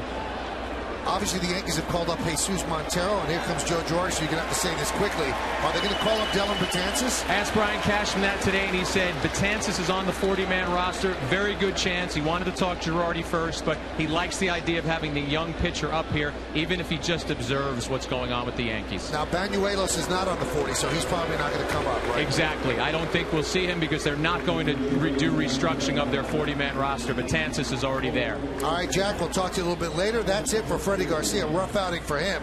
The Yankees go to the bullpen. They lead 8-7 here in the third.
This year, that's not the case this afternoon. 2 2/3, 9 hits, 7 runs thus far, no walks, 1 strikeout, 56 pitches thrown in the 2 2/3 innings. So Freddie didn't have it, and the Yankees are turning to Scott Proctor, making his first appearance as a Yankee since July 27th of 07. And that's in a game against the Baltimore Orioles. He's back. Proctor deals to Hudson. It's fouled away. Flash, I don't know if you agree, but there are some days you have to out-hit your own pitching. If your own pitching's not that good, you're just going to have to score a lot of runs to win ball games. And the Yankees have done that one time today. Now the Orioles have crept back into this one. Your Yankees, you score 6 runs in the second inning. You feel pretty good about it with Freddie out there, but he just did not have it today. Hot shot up the middle, base hit. That's the first major league hit for Kyle Hudson. They'll want that baseball. And Jeter knew it immediately. He just turned around, was ready to toss it to Willie Randolph. So Hudson is in the baseball encyclopedia with a batting average. Here's the ball coming back in, and Derek Jeter, knowing the opposition, say, "Hey, here you go." How would he know that like that? I mean, obviously, I don't know why he would know that, but he knew right away when he had that ball that it was the first hit. Grounded to A-Rod. Tough hop. He stays with it. He's going to go across the diamond, and Hardy wasn't running hard because he thought the force was going to be at second. So that'll do it. The Orioles creep closer. 2 runs for them. They strand 2. What a game.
Stadium coverage starts at 6. Yes, the night game with Audi batting practice today, and then the Tri-State Ford pregame. Then John, Kenny, and I are back in the booth for all the action. The Orioles and the Yankees. It all starts tomorrow at 6, and it's only on Yes. A rare night game of late. You sound excited about that. Get to sleep in every now and then. No complaints, though. Let's see. It'll be 1, 2, 3, 5 out of 6 games will be night games. Day games. Day games, I'm sorry. Thank you. Here's Willie Ayer, the third pitcher for the Orioles. He'll face the top of the Yankee order. This will be his 9th game. We'll have Jeter, Granderson, and Teixeira here in the bottom of the 3rd. There's not been a 0 put up in any half inning. The Orioles 1, 4, and 2 over the first 3. The Yankees 2 and 6 as they bat here in their 3rd inning. Lincoln scoreboard 8-7 Yankees.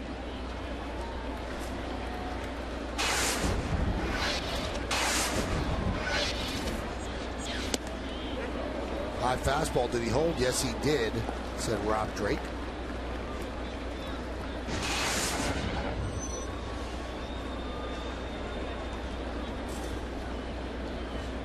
Key at bat right here, Flash. Sitting on 299. Yep.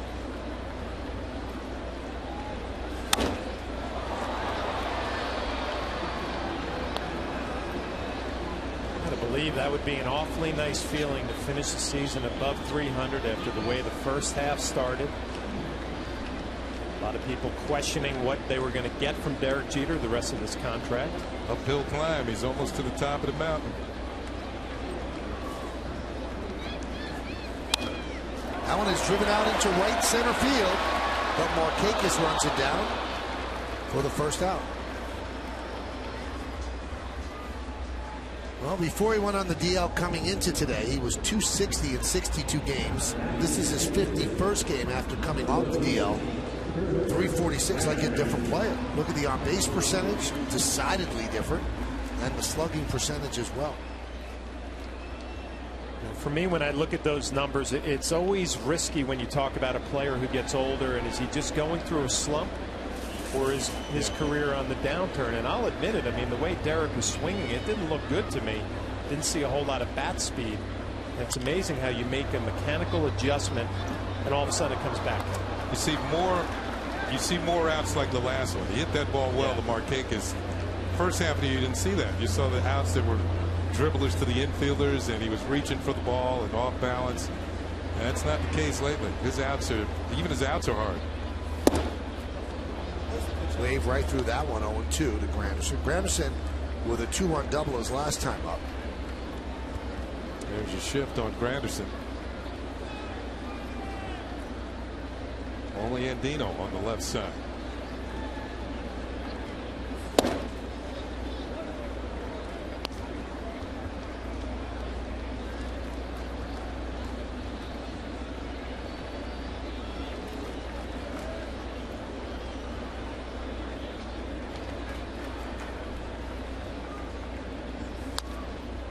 Foul back.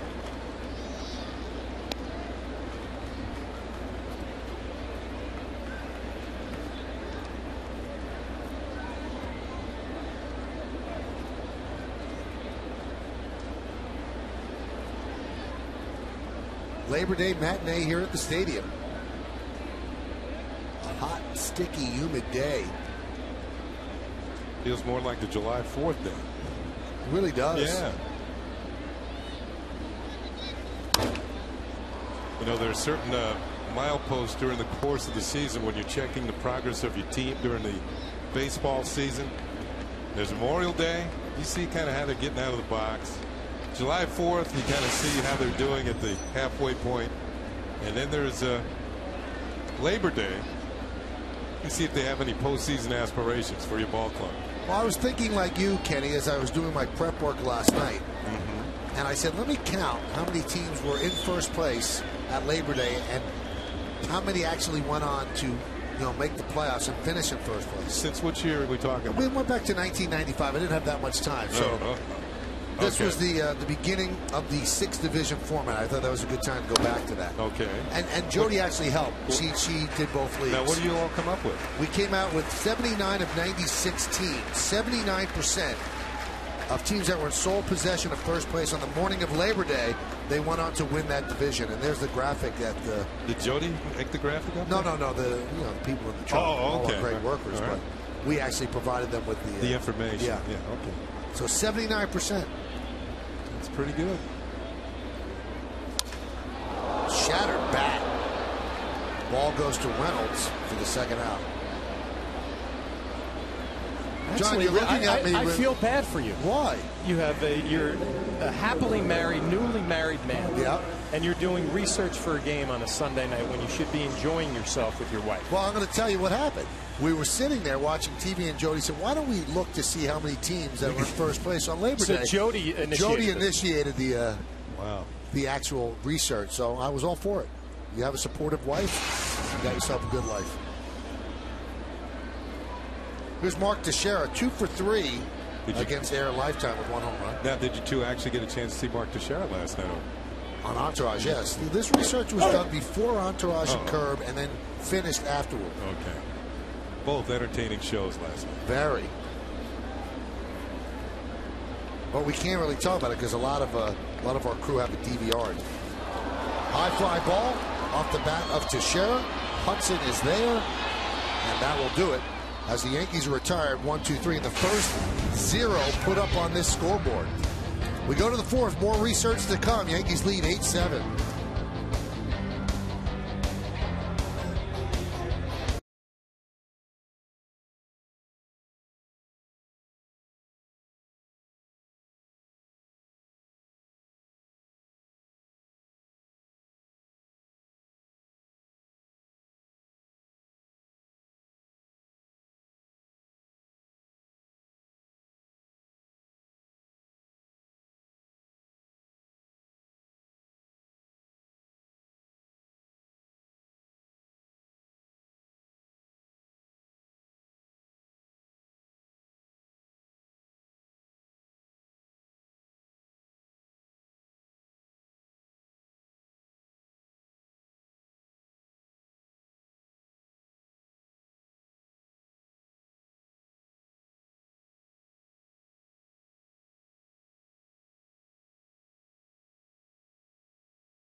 quiz as we go to the 4th inning. Who's the only player to win multiple Gold Gloves as a member of both the Yankees and the Orioles?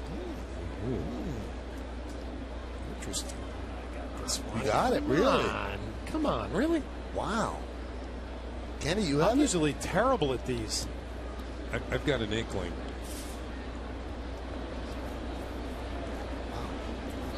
Scott Proctor against Nick Markakis. There's a strike.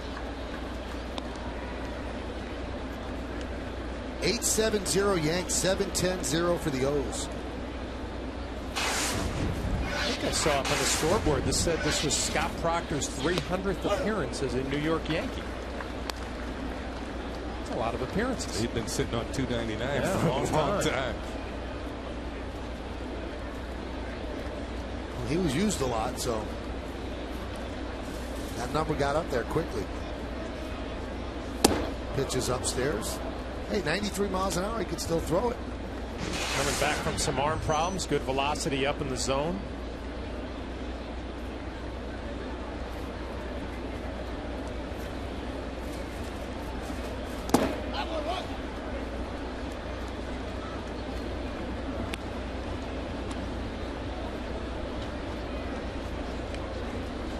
You know, Scott Proctor's overuse, put that in quotes, it does bring up the old dilemma.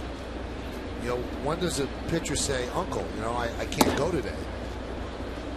Because if the manager's going to ask you if you can go and he says, "I can go," when's it right for the pitcher to say, "You know what, I'm tired"? You see the resume. You know what, Michael, the thing about Scott Proctor, and he reminds me a lot of Tanyan Sturtz, and I was lucky enough to play with both of them, the mentality. They want the ball. They want to be there in a big spot. And maybe they don't know how to say no. And if you're a manager, Joe Torre, when he was here, when Scott was here, you have to make that decision for him. But, you know, I talked to Tanyan about this and said, you know, why didn't you say, "I was hurting, I can't go today"? He said, that's not part of the equation. The job description is, when the phone rings, are you ready? Yes. If you say yes, you go out there and compete. Competitive nature can sometimes be, you can overwhelm yourself. So Markakis works a walk. Well, it's interesting because Brian Cashman, the Yankee GM, had pulled aside Proctor and said, "You've got a future ahead of you. You can't take the ball every single time. You can tell the manager and the pitching coach you can't go." And Proctor says, "No. When they ask, and if I can lift my arm, I'm going to go out there." And you know what? It worked to his detriment a little bit. Said Tommy John surgery. In 2006, he had 83 appearances. And sometimes he's just up in the bullpen, didn't come in. There's Adam Jones. This should be a double play. Tough hop, and Jeter gets it to Cano on the first. 6-4-3 double play. Yeah, the 6-4-3 double play, but it wasn't exactly the smoothest that we've seen from Jeter and Cano. And Jeter, I think the ball got into his bare hand. It was hit hard. Let's take a look at it as the G Capital partner play. Great partnerships are built on trust at G Capital. We prove that every day. Yeah, Andrew Jones hit it hard. Jeter stayed with it, threw it into Cano. Cano had trouble getting rid of it, but they still turned it 6-4-3. And I think it got into Jeter's bare hand, and also Cano didn't get the best of feeds, but they still turned it. There's Guerrero, and there's a strike.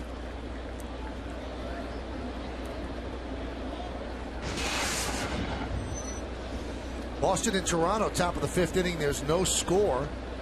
That's at Rogers Center.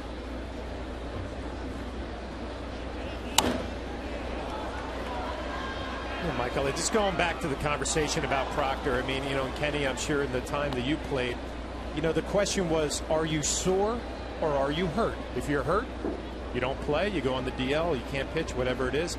If you're sore, I mean, that's part of everyday major league existence. Elite pitchers, their arm never feels 100%. Everyday players always have your bumps and bruises. Hot shot into center field, a base hit off the bat of Guerrero. That's a tough call, and I think, John, and you'll see how Guerrero redirects this on a pitch high in the zone. I think it's tougher for guys that are on the the periphery of the team, where they're not solid 25-man roster guy stars. I think Mariano Rivera could say, I can't go to. You're right. And you know, a guy like Proctor, I remember his first spring training during the spring. We're out stretching before a game, and he basically told me, I know I'm not going to make this team. And I questioned him, like, what are you talking about? This came from the Dodgers, you know, good young arm. And he said, well, it's the New York Yankees. I mean, they're not going to bring a guy like me up. Well, sure enough, he gets called up, middle relief role. Then all of a sudden he's pitching more important innings. If you're a young kid and all of a sudden that progression has gotten you to the back end of a bullpen important innings, you're never going to say you can't take the ball. Grounded to first. Teixeira is there, and that's going to do it here in the fourth. No run to hit, no errors, and one man left on base. We go to the bottom of the fourth. It's 8-7 Yanks.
Quit line quiz. Who's the only player to win multiple Gold Gloves as a member of both the Yankees and the Orioles?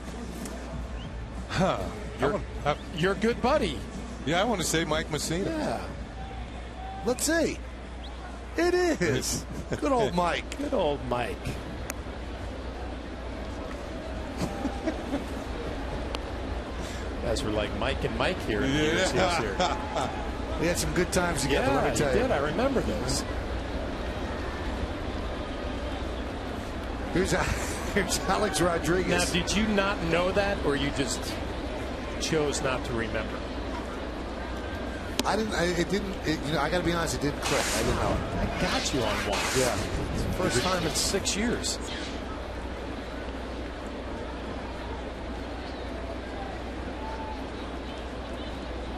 You know, I think the issue was, though, too much time on the research last night. I didn't broaden the scope. Well, you need to talk to Jody. Right.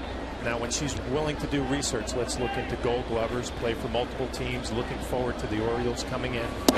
That's my bad. Thanks. Here's a 3-0 now.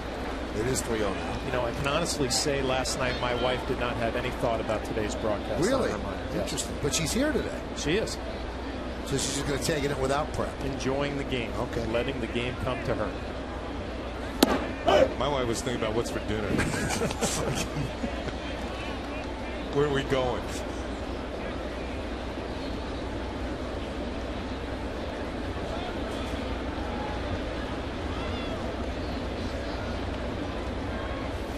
And A-Rod is on base for the third time. 2 walks, and he was hit by a pitch.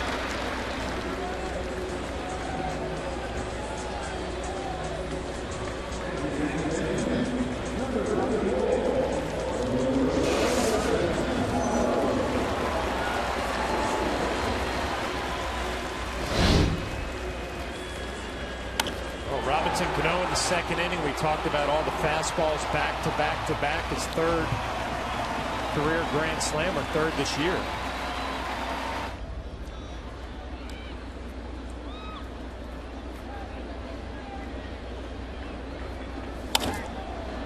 High fly ball, shallow left. Hudson coming on. One away.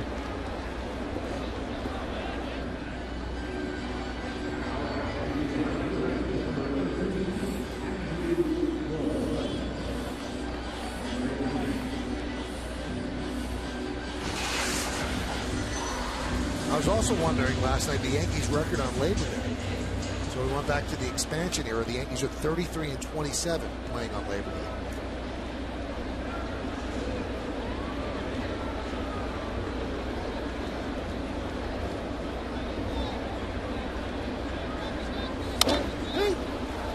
Grounded softly to second. There's one. Not in time.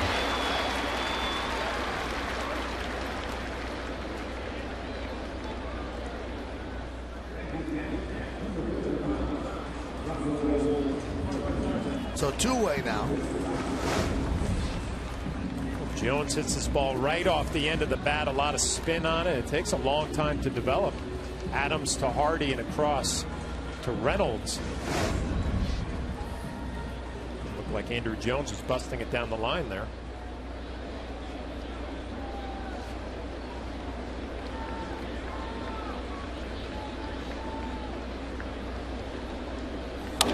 Martin fouls away.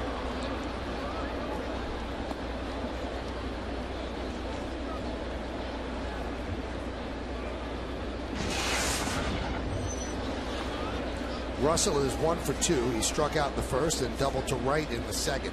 8-7 Yankees lead. We're in the bottom of the fourth inning here at the stadium.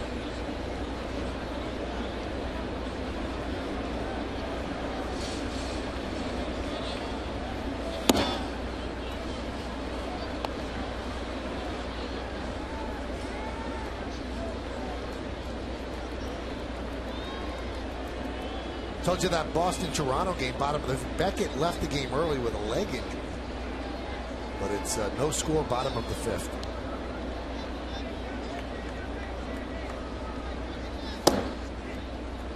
Count 2-1. It's like the beginning of the Partridge Family. You know what? I thought there were only 9 players allowed on the field. The Orioles got some extras. Some relatives. Yeah. I like their strut, you know. They're very proud of their stuff. There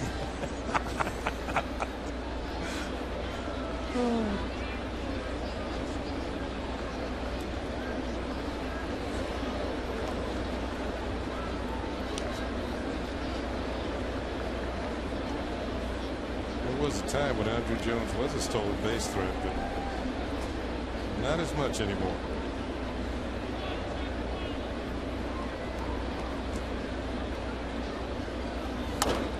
Fouled away.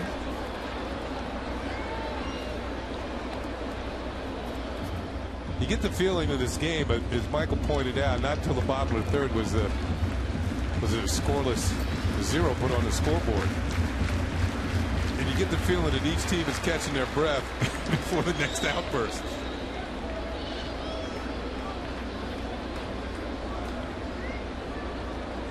A lot of crooked numbers. The 2-2. Grounded to short. Hardy goes the short way, and that will do it here in the no runs, no hits, no errors, and one man left on base. Strutting his way to the fifth inning. Yankees up 8-7.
On the postgame, let's take a look at tomorrow's starting pitchers, brought to you by Verizon Fios. Get us and visit us online at verizon.com/getFios to get the best deals on Fios.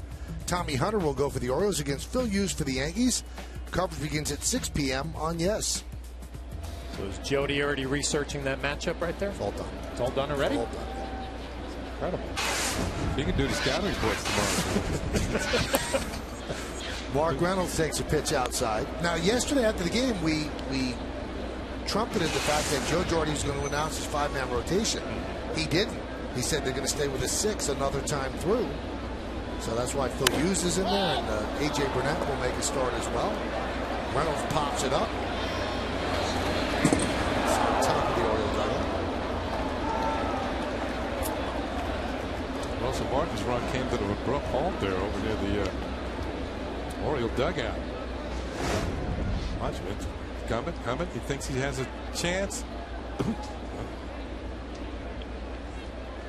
Good thing he was wearing that chest protector.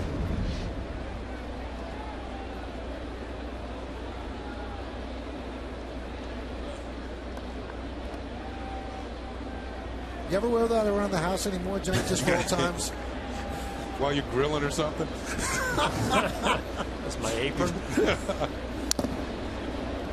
Count 1 and 2.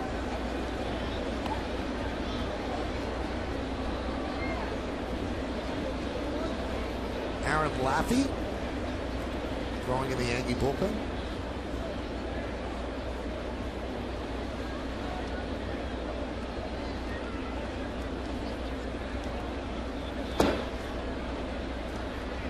So Joe Girardi just said he wants to see the rotation one more time. He said, let's go through it one more time. He said, we all agreed that we thought that everybody had pitched well the last time through. So let's go through it one more time. Now, who knows if they'll say, let's go through it another time. Yeah, well,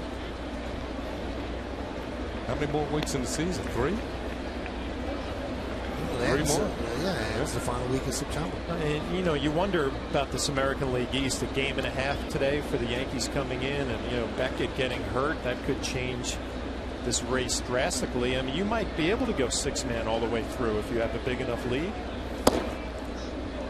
My opinion, whatever CC Sabathia wants, keep him on normal rest if he wants. If he wants an extra day, that's fine. Or push the other guys back? Yeah. Take care of number 1. Swing and a miss. Strikeout for Reynolds.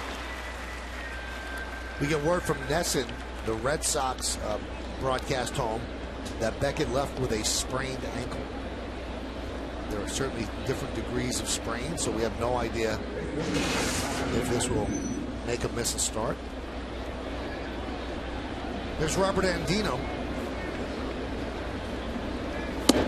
Pitch outside from Proctor.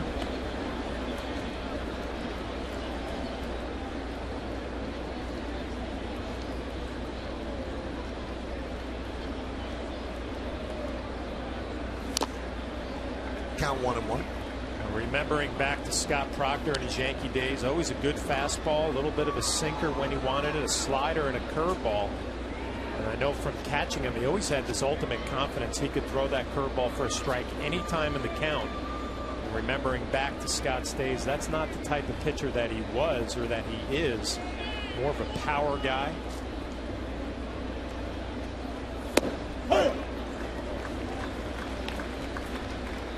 Count 1-2.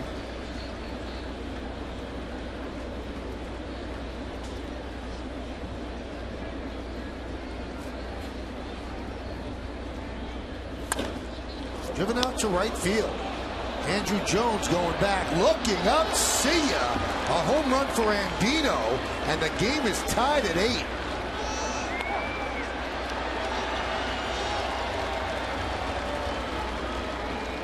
We're watching Scott Proctor pitch this afternoon. I mean, he's still pitching like he's got that mid-90-mile-an-hour fastball, and he wants to pitch up in the zone. So Russell Martin called for a fastball up, gives a target up. It's pretty much out over the plate, and Andino able to drive it the other way. Kind of watching up here thinking, I don't know if Scott could pitch up in the zone with that fastball at 92, 93. In the old days, it was 95, 96. There's Ryan Adams. And there's a strike. Get another look here. They want it up and in. It ends up out over the plate. Scott knows it right away. It's got a chance.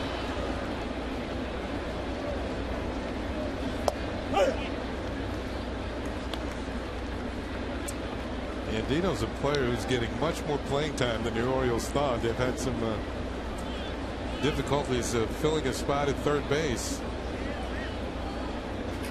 Andino's more thought of as a middle infielder, getting some time at third.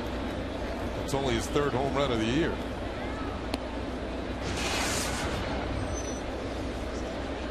Reynolds, who had been playing third, is playing first today. Now it's interesting because Reynolds hadn't played third base in a while. They played him yesterday at third. He made 2 more errors, and then one of them was really costly in the loss to Tampa Bay. 26 errors at third base. Ryan Adams swings and misses. 2 outs. Now he's back at first today.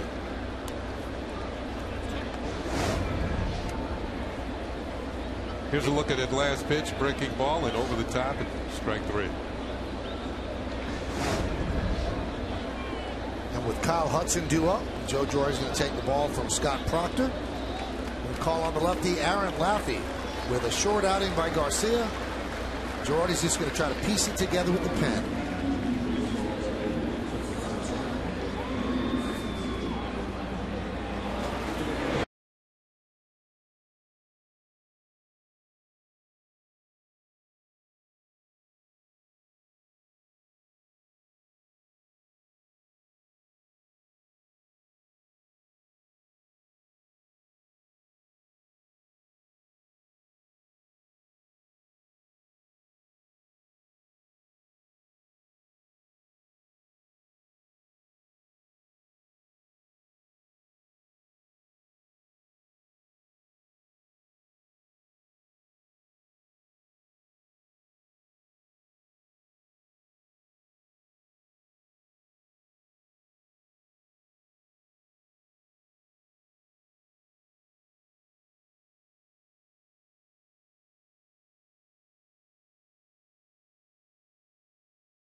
Truck of the New York Yankees.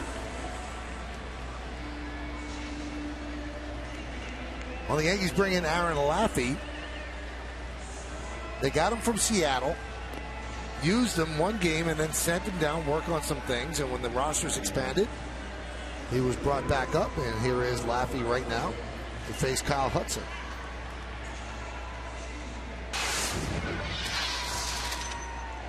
Combined numbers, Yankees and Seattle.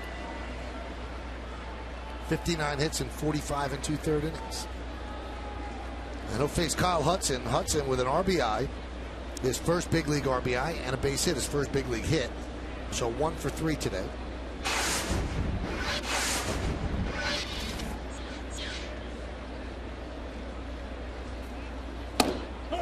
There's a strike. Remember watching Laffey in that Minnesota Twins series, that outing that you were talking about, Michael, and the breaking ball kind of short. It wasn't really that big sweeping breaking ball you look for from a lefty out of the pen. See if it's any different after his little stint in the minor leagues. Long run for Gardner, but it's in the seats. You're looking for the one that sweeps across the strike zone with the downward tilt. Yeah. Ayala warming up. Boy, that guy was pumped up over that foul ball. Still high-fiving everybody.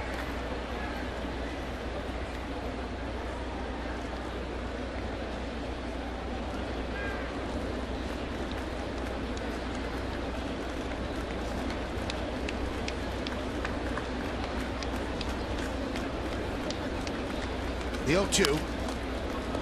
Check swing right back to Laffy. And that'll do it. But the game was tied. Scott Proctor on the mound. Robert Andino was at the plate. The Oriole third baseman went yard. Solo shot. Boy, that brings a smile to his face, you would think. 8-8. We're halfway through.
Against the Orioles, but tomorrow, This Week in Football is back on Yes. After an uneasy offseason, the gang breaks down the free agency frenzy and previews the 2011 Jets and Giants campaigns.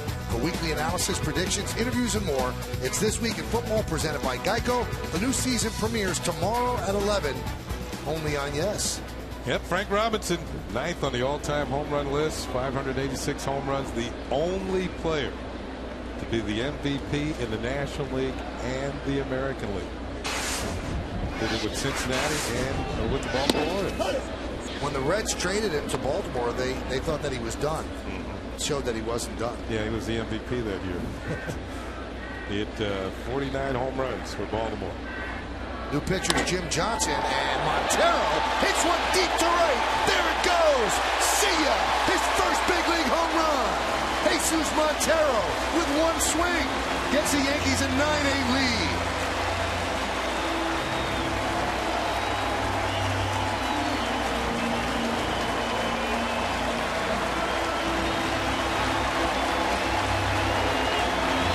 Well, he's filling up the columns. First base hit, first run scored, now first home run.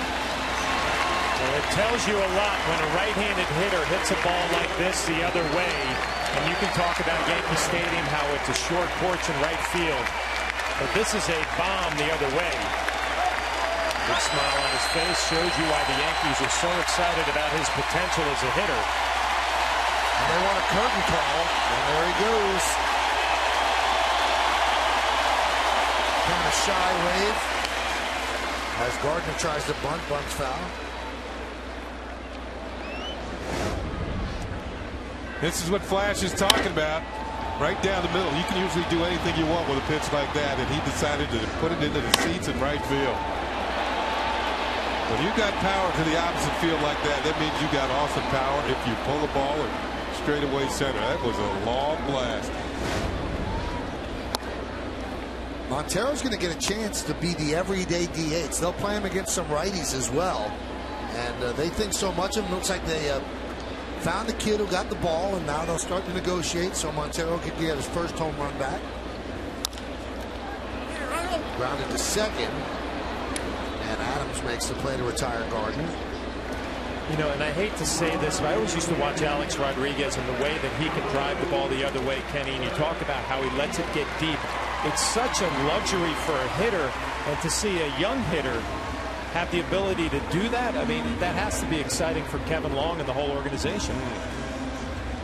That's the toughest thing to learn. You just don't see young hitters with power the other way like that. Yeah, against the traffic. Yeah. So the Yankees back up top now 9-8, and here's Derek Jeter with one out. He's 1 for 3 today. And this is how that swing looked from up top. You see, he let the ball travel, get deep, but it wasn't deep enough. Quick stroked it. Check swing. Ground ball to first. Reynolds will take it himself and beats Jeter to the bag. Jeter started to hustle as Reynolds was taking too much time, but the out was recorded. What is he thinking right now? What's he feeling? 4 hits in the big leagues, and now he has his first big league home run. Seems like he's settling in a little bit now. That first hit out of the way, and then a couple of hits yesterday. First big league home run. Swing and a miss.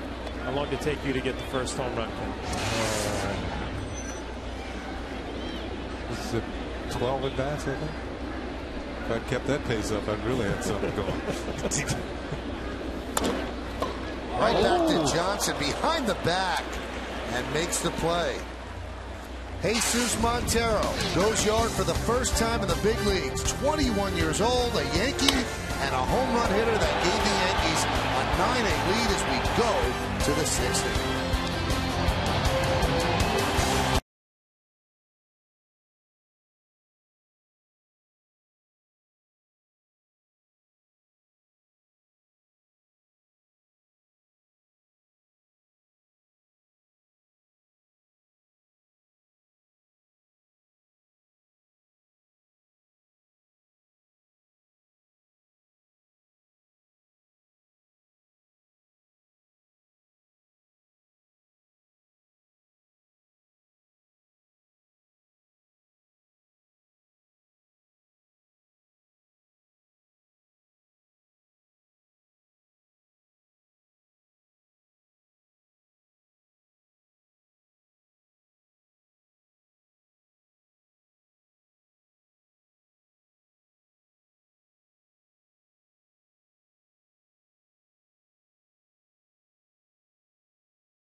Saves record. Which of his achievements has impressed you the most? Now, you've been texting us at 58772. Here's how you vote it. It's close. Wow. The 42 postseason saves just edges out the 0.71 postseason ERA. So Yankee fans are very postseason centric the way they voted. Aaron Laffey to J.J. Hardy. It's outside 1-0 as we go to the 6th inning. It's 9-8 Yankees. A seesaw affair here in the Bronx.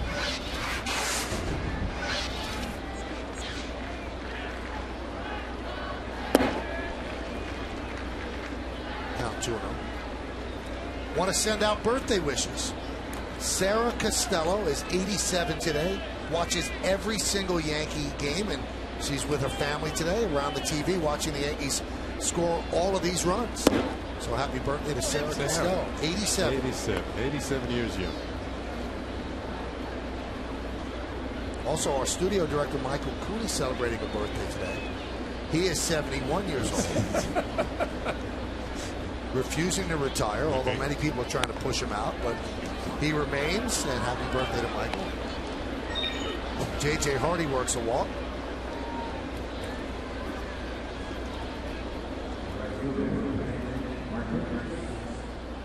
I think you're going to see Michael Cooney before you know it. Oh, really? Yeah.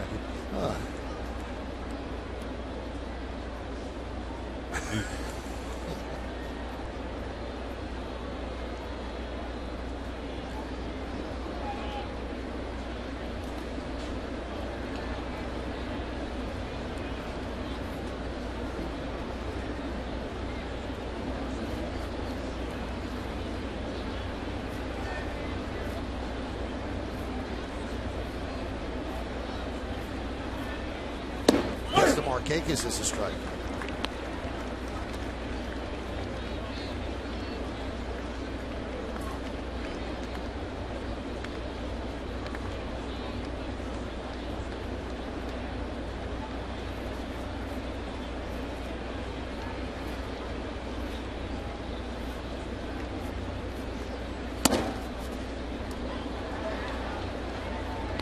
Seen a couple of different breaking balls from Laffey here in this at bat to Markakis. The first one kind of a bigger sweeping slider than I thought I saw in Minnesota there. A little tight cutter at 86.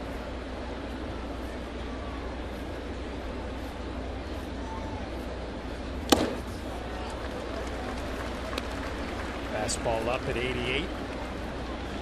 Seen lefties, young lefties make some adjustments. Boone Logan this year dropping his arm angle.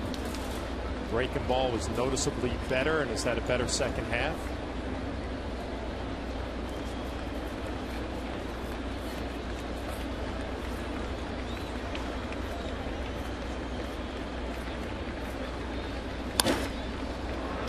Skied out to left, backing up is Gardner on the track. He'll make the play, retire Markakis.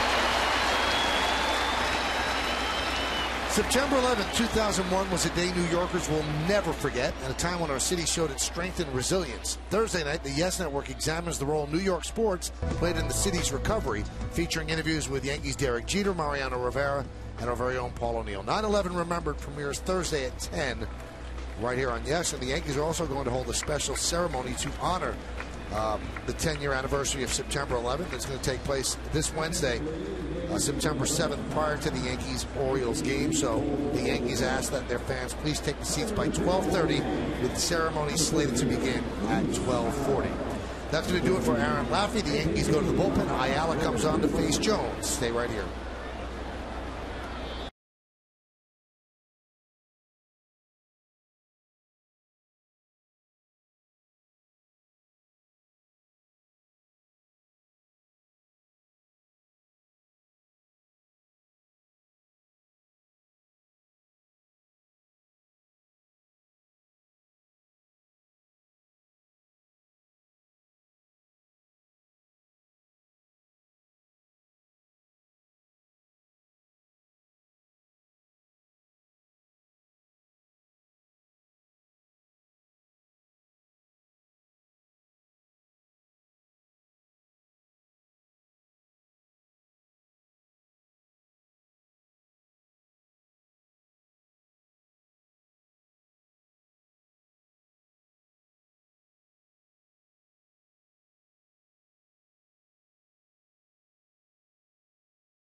A lot of numbers there. 9-8-0 Yanks, 8-12-0 O's. Cano with his third Grand Slam of the year, seventh of his career. Granderson a two-run double and a run scored.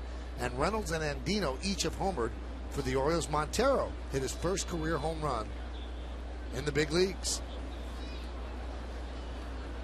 Luis Ayala will face Adam Jones. Runner at first with one out here in the sixth. Yankees up by one. Pitch inside. Ayala sinker slider type pitcher, and Joe Girardi thinking ground ball double play. In fact, Jones hit it in one last time up. It was a rocket. And Derek Jeter. Good numbers for Ayala, 1.97 ERA.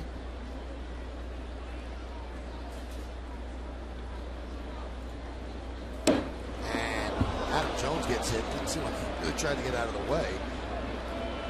And he will take first, hit by pitch. A little bit too much run on that sinker from Ayala. And see what Michael's talking about here. See the ball run in on Adam Jones, just off the hip. Well, Don Baylor looking like right there. Yeah, just turn right into it, Kenny.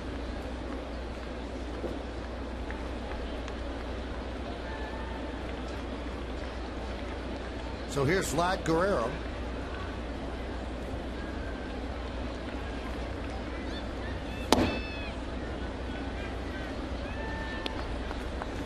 Guerrero, at this point in his career, you can beat him inside with a good fastball. Likes to extend his arms. Having a good afternoon. 2 for 3, couple of singles and a run.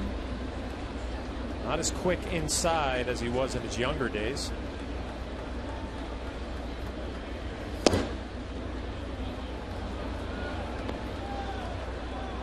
Kenny, do I dare to say a little bit more patient? Heading the count 2-0, usually swinging at anything you throw up there. No, I wouldn't say that. It's just didn't like those two. It's hard for him to take 3 in a row. Let's put it that way. Foul away. Yeah, he's going to swing it.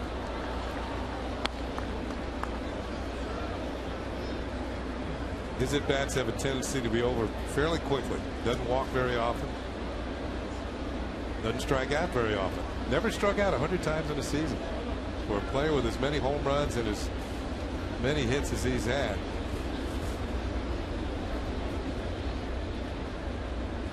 A little conversation here with Russell Martin, and you know, one of these conversations could be along the lines as Guerrero is such a bad ball hitter, but pitchers are always trained to throw the ball over the plate, not to throw the ball off the plate. Guerrero's only walked 14 times. He's only struck out 48 times this year. He's got 467. Well, actually, a few more now. 470 ABs. 2-1. 2-2. I think it's amazing that he hasn't struck out 100 times in a year. He never gets the 2 strikes. Just puts the ball in play early. Or very rarely.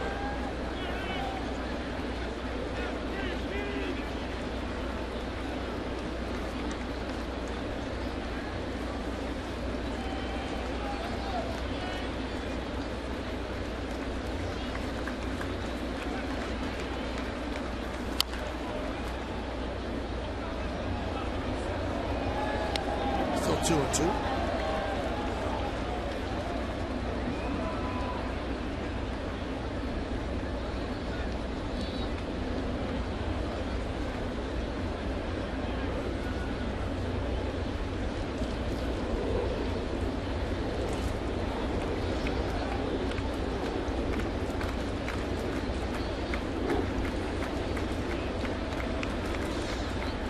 And the 2-2 swung and missed. So Guerrero chases a pitch outside, goes down swing. This is going to swing back towards the corner. I think Guerrero was guarding against a call strike 3, but he couldn't spoil it. These are the ones you're just hoping to spoil if you're a hitter. It looked like it might have been off the plate. Did a good job making him aware inside a couple of pitches before that. Was able to bring that sinker back like Kenny showed you. He's not been the hitter with runners in scoring position. He has been in the past. Just 239. Matt Wieters takes a strike. Wieters today is 1 for 3 with a run scored. Now, on the other hand, Wieters has been among the best with runners in scoring position all season long. And right now over 360.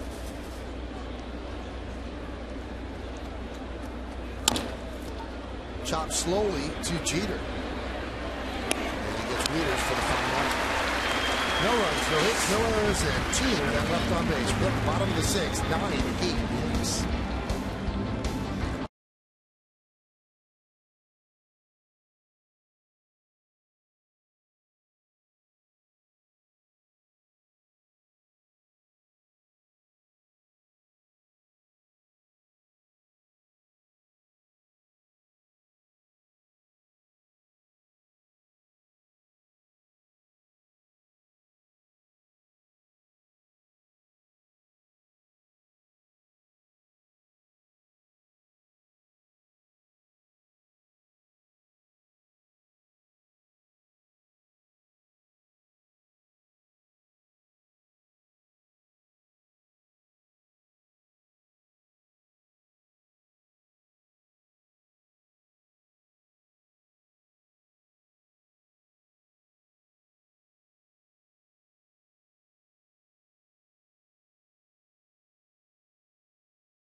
Box score. Got a double and a run scored for Derek. A double, 2 ribbies and a run scored for Granderson. Mark Teixeira with a home run in the first inning, 2 runs scored. Robinson Cano, a grand slam. Ribby for Jones, a double for Martin. Jesus Montero's first big league home run. And the first pitch from Johnson to Teixeira is low.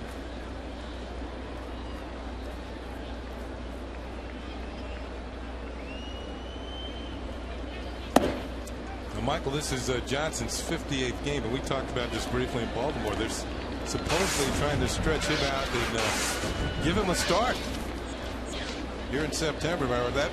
It might wait till spring training, but he's got several pitches. He's got a good fastball, mid-90s. Has an excellent changeup, good slider, and they're thinking Flash that they're looking for starters, and the feeling is they might weaken their bullpen by bringing him in as a starting pitcher next year. Look out, man. I've always liked his stuff at the back end of the bullpen. A good fastball. You see 95 up and in right there to Mark Teixeira, but good movement down in the zone. But interesting, Kenny, at this point in the year, you would stretch him out innings-wise to try to get him a start? I mean, wouldn't you just kind of wait for the offseason? Well, usually he's been a 1-inning guy, so this is his second inning.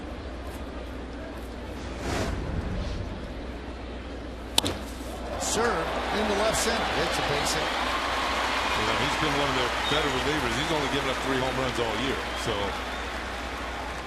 But Tex gets him back for that up and in pitch, and Smokes went into center for a base hit.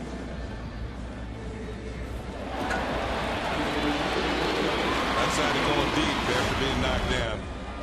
Base hit will have to do.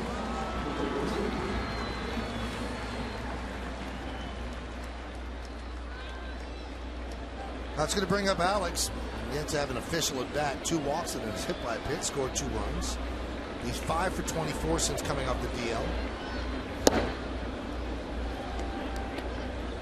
1-0.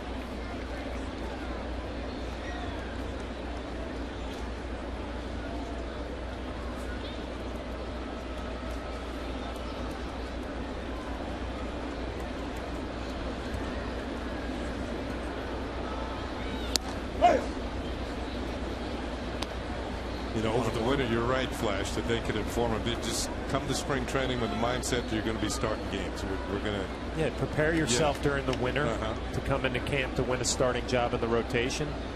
And if it doesn't work out, you just go back to the bullpen. Right. Ground ball to second. Let's see if they turn two. There's one. On to first. It's a double play. 4-6-3 double play. 2 away. Alex trying to sneak one through the right side, but Adams goes to his left, turns and fires accurately to Hardy. Then back on to Reynolds for the double play. Watch Adams make that play right there as Johnson loves it. But, you know, you start thinking about Brian Roberts and how different this team is without him. Their all-star second baseman still fighting concussion symptoms. Really changes a lineup. I guess he's still trying to work his way back for a game in September. Doesn't look good. No, it doesn't. He actually had a press conference the other day and said it doesn't really. He wants to, but realistically, it doesn't look as though he's going to appear in an Oriole uniform for the remainder of this season. And you know, he's a good player. Hopefully, he can get back to what he was and playing second base for Baltimore next year. Not only is he good defensively, but at the top of the order, he kind of ignites everything. Red Sox and Toronto still scoreless, top of the 8th inning at Rogers Center. Red Sox just lost 2 out of 3 to Texas after losing 2 out of 3 to the Yankees. 1-2. 2-2.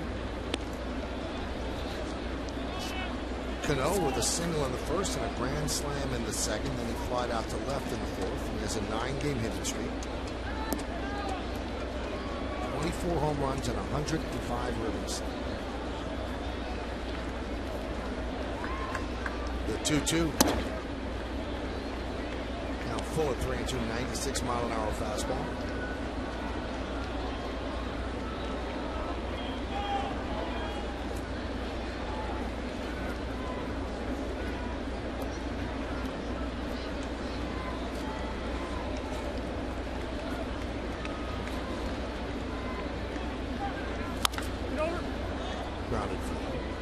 That looked like a 3-2 changeup.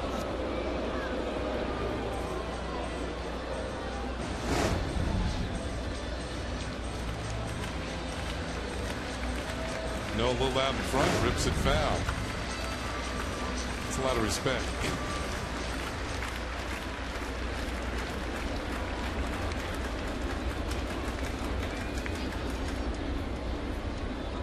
The right-hander deals the 3-2.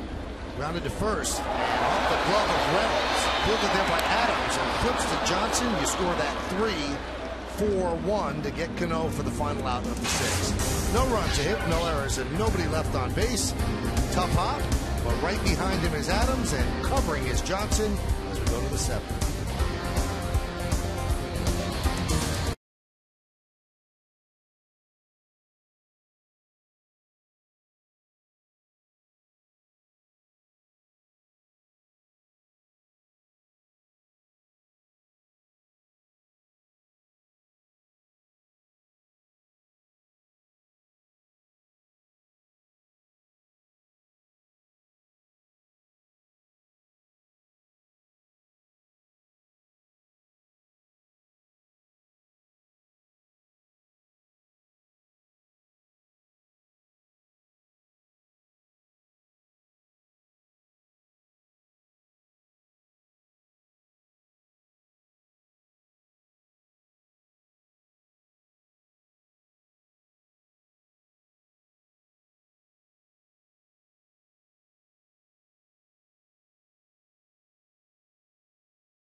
today.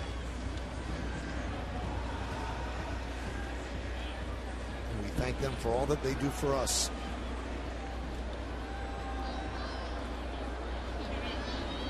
We go to the 7th inning here at the stadium. Yankees holding on to a 9-8 lead. They were down 5-2. They are up 8-5. Then it was 8-7. Then it was 8-8. Now it's 9-8. The difference in the game, Jesus Montero's first big league home run. And on the Cadillac scoreboard, you see the numbers. Here's Mark Reynolds. Mark Reynolds in 09 set the strikeout record with 223. Last year it was 211. In 08 it was 204. Each year, those are the top 3 strikeout totals in baseball history for a single season. And he's on pace now for 197 this year.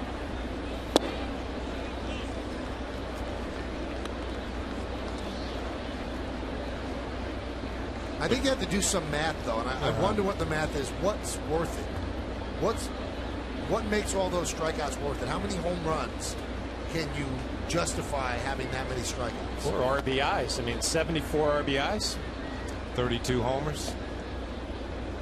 Got to be more RBIs for me. I mean, with all those strikeouts, you just figure in a big spot against big-time pitching, he's not going to get the job done. If I was a manager, I wouldn't have the confidence. Beats up maybe the back end of rotation guys. I think one of the keys is you can't have too many guys on your team that strike out. That's because strikeouts, you don't advance base runners. You know, guys who put the ball in play, you know, somebody leads off with a double, hit the ball right side, you move them over. Guy who strikes out a lot, he's staying at second. And then you don't have the chance of a fly ball scoring a run. And Reynolds works a walk, so he is on for the 3rd time tonight.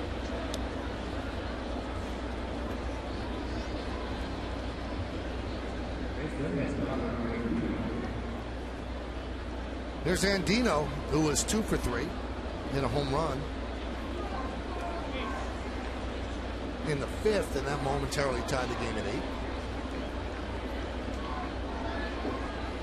As Kenny mentioned, getting his chance to play every day, not at his natural position, but doing a good job at 3rd.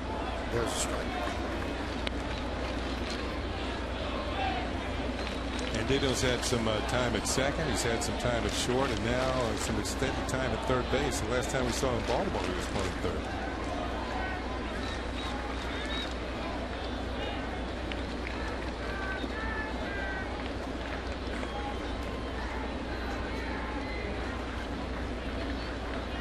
Boone Logan getting ready.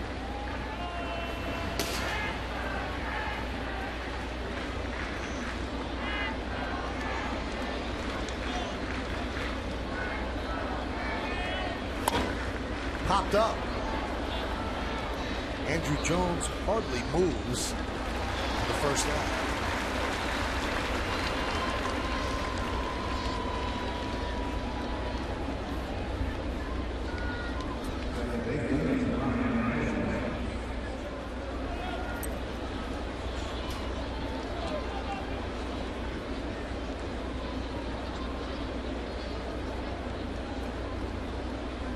Talk about little victories that you take out of a tough season. Before the game, talking about Mark Reynolds, Buck Showalter said, well, at least we're keeping him under 200 strikeouts. So I guess that's somewhat of a Pyrrhic victory. I'm not sure. Let's see if the Yankees can turn 2. There's 1. There's 2. A 4-6-3 double play as they double up. Ryan Adams, no runs, no hits, no errors, and nobody left. At the end of 6.5 innings of play, it's time for the 7th inning stretch. Here at the stadium, Yankees lead 9-8, but we'll stay right here to honor America in the Bronx. Rise. Offer a moment of silent prayer. We remember the servicemen and women who are serving our country at home and around the globe. Thank you. Now, join in Kate Smith's rendition of God Bless America.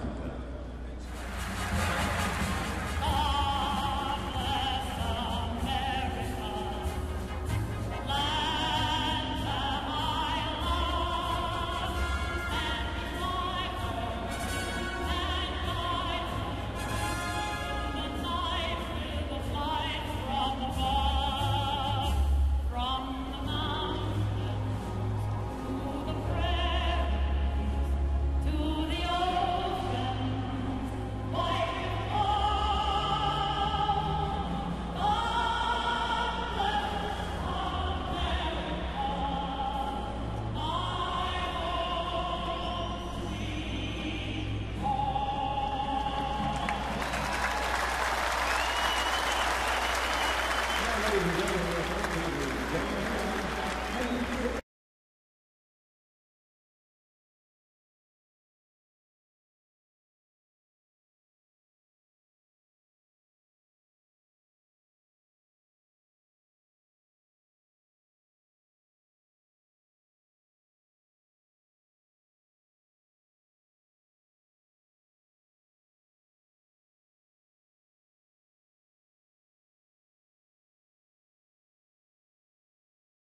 He's lead 9-8. You know, I kind of feel proud because when we saw Doug Fister pitch for the we all said, wow, that guy is going to be a good pitcher if they get him on a good team. And then the Tigers made a great trade. And they really did. His one loss record was terrible, but watching him work, 4 quality pitches, nice move. Just another pitcher that somebody's going to have to deal with in the postseason. Cadillac scoreboard, Yankees lead 9-8. Andrew Jones takes a strike from Jim Johnson. So what you guys are saying that Dave Dombrowski, the GM of the Tigers, saw exactly what you saw. Did a good job. Or one of their scouts who was here watching that game. He's not going to overpower you, John, but he's going to throw strikes and be aggressive. Remember what the velocity upper 80s, maybe would hit 90, but a strike throwing machine with a little cutter, you know, just enough on the cutter. You'd have to respect it, and it looked like he knew what he was doing out there. Competes. I thought I heard Bob say 13 strikeouts. I don't see him having that type of stuff, but that's a good day. Strike 3, Andrew Jones out looking, does not like that call.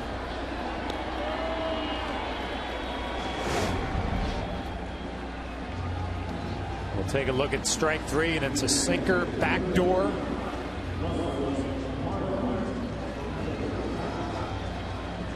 Like it's off the plate a little bit.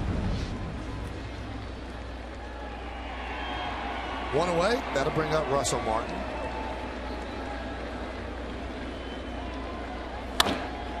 Grounded through for a base hit.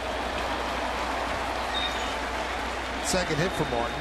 You know, Martin picks up the base hit, but the reaction of Reynolds, the first baseman, I thought he had a chance to get this ball if he goes to his right. Almost immediately he headed for the bag as if he had no chance. Here's the ball, hit on the ground to the right side. Reynolds, I think he had a chance to at least make the effort and maybe knock it down, but he's going the other way. That's inexperience on the right side.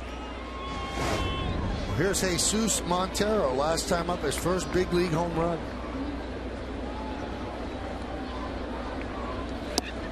There's a strike. Yeah, that's going to be the first adjustment as we see the home run out over the plate. Montero hammers it a long way to right field, but the adjustment now, pitchers are going to start pounding you inside to see if you can handle that inner half. That's where that first strike was. Going back in there again.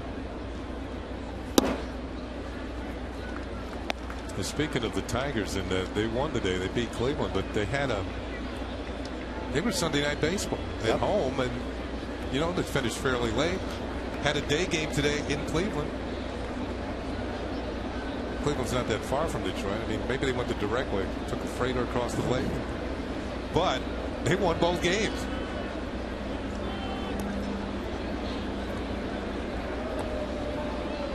They beat the White Sox 18-2 and then beat Cleveland They're two closest pursuers in the Central.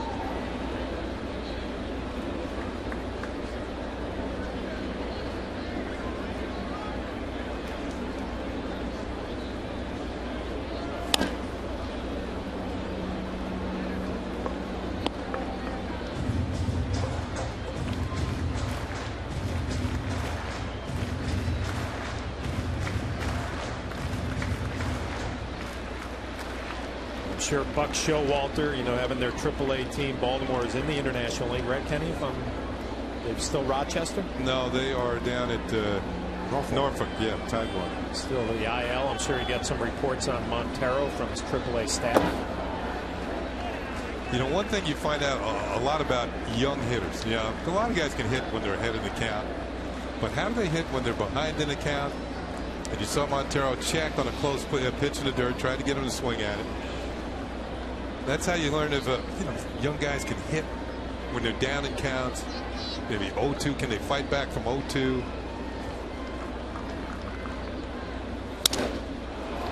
Broken bat pop up down the right field line. A long run from Markakis. It's a foul ball.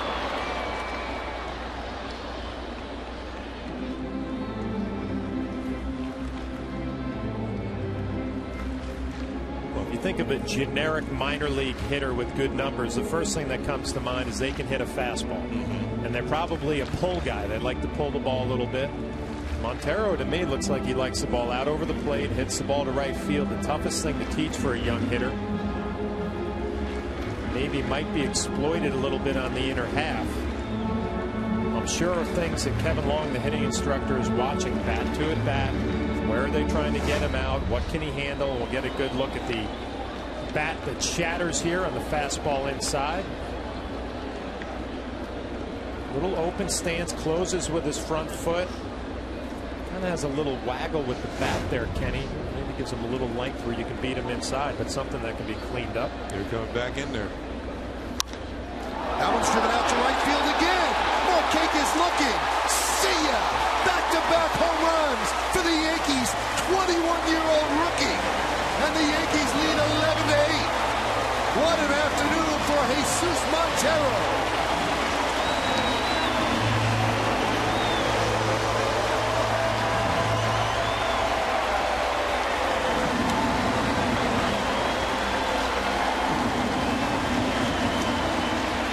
Well, it looked like they were set up inside.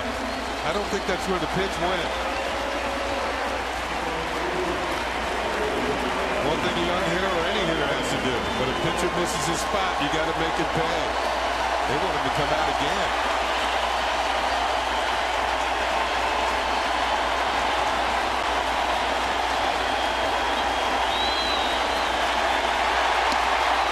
There's a strike to Gardner. They have to tell him to do it. And the second curtain call for Montero. Now, Kenny, you mentioned Johnson had only given up a few home runs this year. And Montero has now gotten them back-to-back at bats. And like you said, it was out over the plate. How many times you see a young hitter hit a ball like this, puts his head down halfway to first base, knowing it's way gone? That's power. It's supposed to be down and in. It was down middle. And Johnson's given up just 5 homers, 2 of them to Montero today. Gardner down looking. What's the reaction? Out over the plate. Fans, teammates, everybody knows it.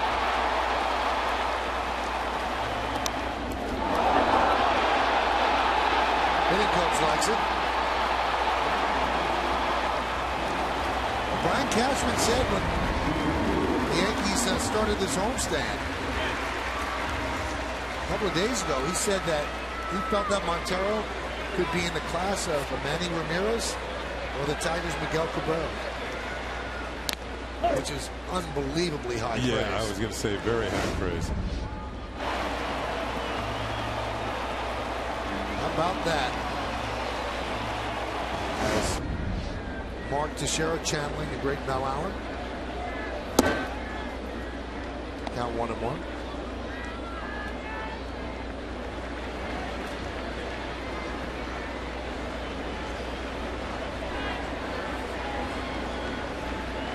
He looks like a kid, but he doesn't hit like one. I wonder if they're going to get that ball too. Speaking of kids, I have my son Brian at the game today, and he texted me before that at bat. It says Montero, legend in the making. He liked what he saw, that home run at bat. Now he has been pretty much given the stamp of approval by Montero, and here's why. Brian said legend in the making. Montero said, yeah, that's right, baby. Mark Teixeira likes what he sees. So does Kevin Long.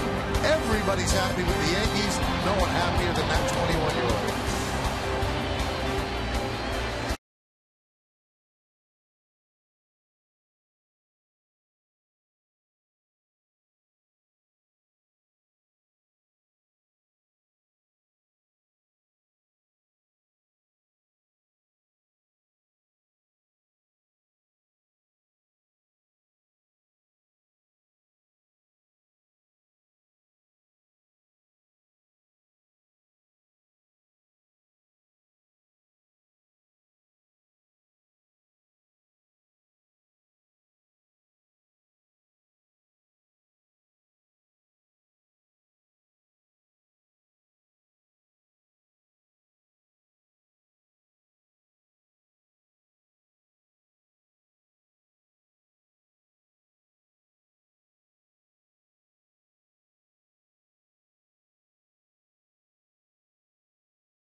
Actually, vote to 58772 or vote online at yesnetwork.com. Today's candidates are number 1, Robinson Cano. Number 2, Jesus Montero. That would be Brian Flaherty's pick. Number 3, Curtis Granderson. Number 4, Mark Reynolds. So vote now and make your voice heard. Standard text messaging rates apply. Jesus Montero, his first big league home run. That came in the 5th. And his second big league home run came in the 7th. So he scored 3 runs today. Also walked and scored. Hyundai scoreboard 11-8 Yankees. Yankees make a couple of changes. First, Boone Logan takes over on the mound. The Yankees' 5th pitcher. Freddie Garcia started for the Yankees. He got roughed up. Boone Logan has good numbers on the year. And the new right fielder is Chris Dickerson taking over for Andrew Jones. It'll be the top of the order. Kyle Hudson, who had his first big league hit, a single in the 3rd inning.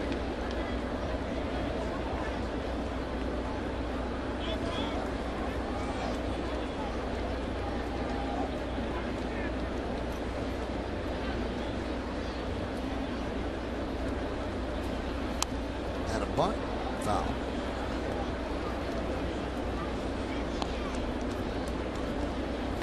There's Dickerson taking over for Andrew Jones.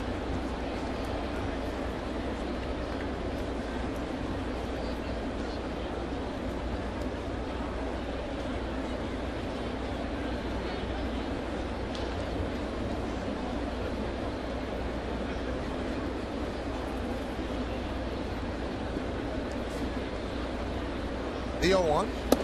There's a strike, 0-2.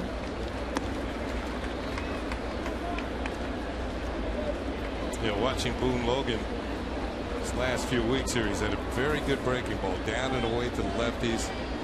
And just when they think it's a breaking ball, he zips that fastball over the outside corner as well. Working around the mid-90s. Grounded to first. Teixeira will beat the speedy Hudson to the bag, 1 away. There's that breaking ball right there you're talking about, Kenny. Backside of a left-handed hitter leaves a little bit early. Comes out this way. There it goes. Easy ground ball. That wasn't even the best one. This one had kind of middle of the plate. Wasn't quite far enough away, but still got the desired effect, got the out. Here's J.J. Hardy against Logan. And a strike. You know, Hardy's had a great year.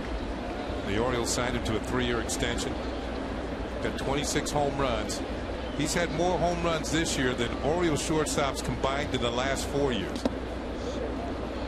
So he's really added the power element to shortstop. He's got the most home runs of any shortstop in the American League.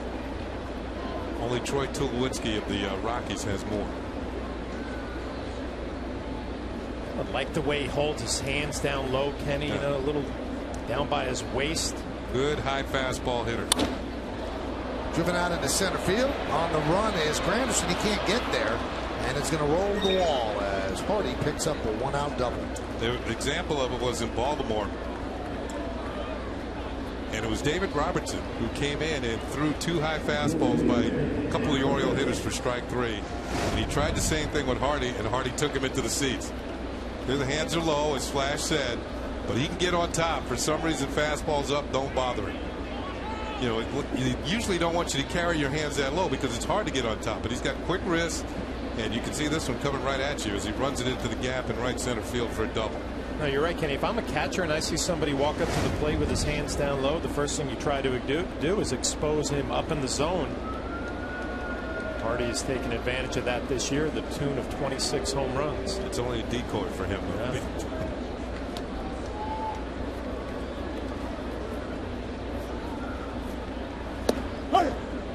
There's a strike to Marquez. Here comes the sun.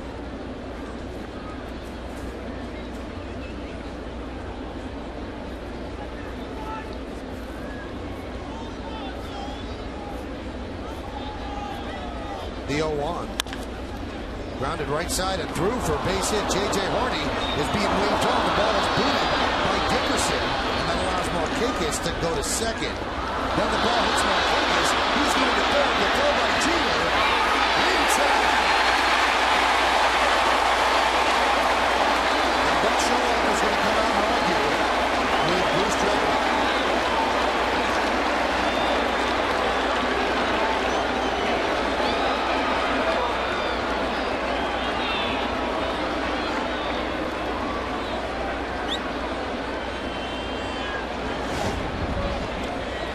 First of all, it's a base hit and a run batted in. Continuing on the second on the error by Dickerson, but then he gets a little greedy. Jeter with a quick throw. The tag, and he's called out. Let's take a look at it on the Coors Light freeze cam. The reach for the bag and the tag, and Dreckman thinks he's out. Dreckman's wrong. Looks like he got his fingertips in there. So that's going to do it for Boone Logan. There are 2 outs. Nobody on as Joe Girardi again goes to the bullpen. Take another look. That one, it was very, very close. Bang, bang play. Willie Randolph said safe, but Bruce Dreckman said no. We'll be back.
Yankees lead 11-9. And Wade deals a strike. The Yankees have used 6 pitchers. Freddie Garcia didn't have much. Then it was Scott Proctor, Aaron Laffey, Luis Ayala, Boone Logan, and now Corey Wade. Those are the numbers on Wade. Grounded. Fair ball, knocked down by A-Rod, but it's going to be a base hit for Jones.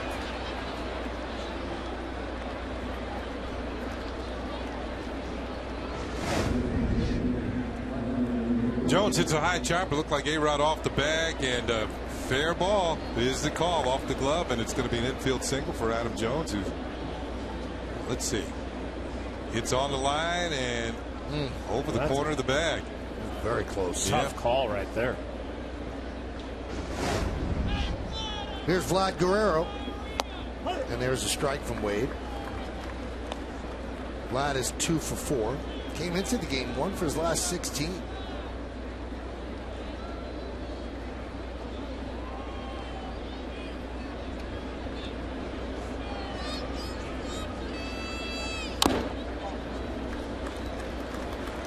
You always worry about Guerrero and the power that he has had in the past. 11 home runs coming into this at bat. Not the same type of pop that we're used to. Corey Wade doing a nice job jumping out ahead 0-2. You have a couple of pitches to play with here. Make sure you don't make a mistake in the zone. You almost don't have to throw him a strike. You know, Now you might wonder, why is Corey Wade in there with a 2-run lead? The Yankees are trying to rest their guys. They've been using them a lot. Runner goes right back to Wade. He fields and flips to first, and that'll do it. So it works out for Joe Girardi as he pieces it right through the 8th. Does he go to Mo in the 9th? Or he's got an 11-9 lead as we go to the bottom of the 8th.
From around baseball. Nobody does that better than Bob. He's a 3-time Emmy winner. Plus, Joe Girardi's press conference, and Jack Curry will talk to the players in the clubhouse. It's all coming up after the final out, only on Yes. 3 times. 3 times in a row. That's dominance. There's nobody even a close second. he got the hat trick.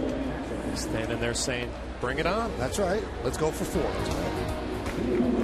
Troy Patton will pitch here at the bottom of the 8th. 14th game.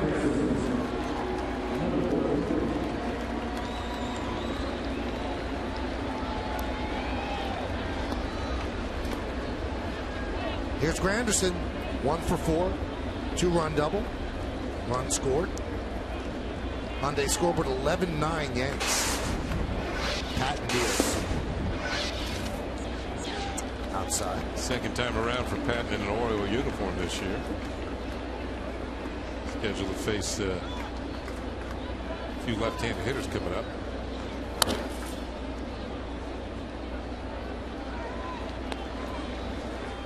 Well, after Granderson, he's got to navigate 2 righties before he gets to Cano. Yeah.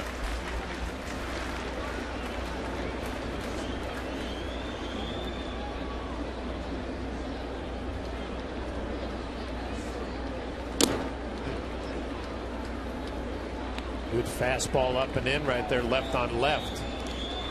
You know, Michael, we were talking the other day when we were in Boston when the Yankees were in there playing the Sox, and Adrian Gonzalez was on hand too. We said at the time we thought it might be Granderson or Gonzalez who were in the lead for the MVP. But if Granderson can have a month of September like he had in August, he's going to win. 10 home runs, scored 29 runs in August, and had 29 runs batted in. So if he could have that type of month, he would win. Simple as that. Well, so far September's not that kind. 3 for 24 so far, but he did have that 2-run double in the second. Pitch is high.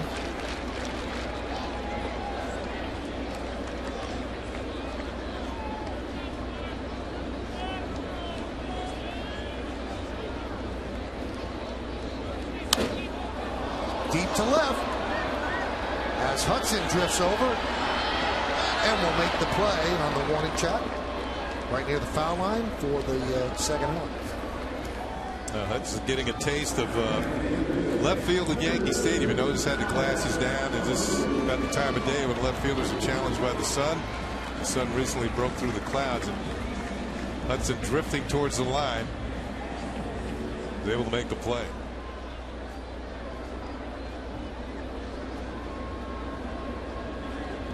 Here's Alex Rodriguez. Mariano Rivera is warming in the Yankee bullpen.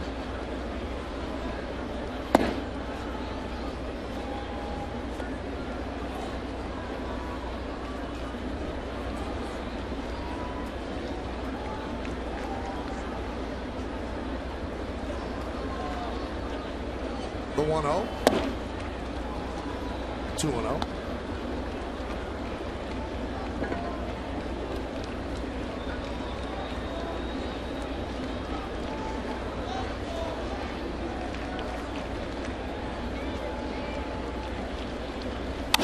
Hot shot up the middle, base hit.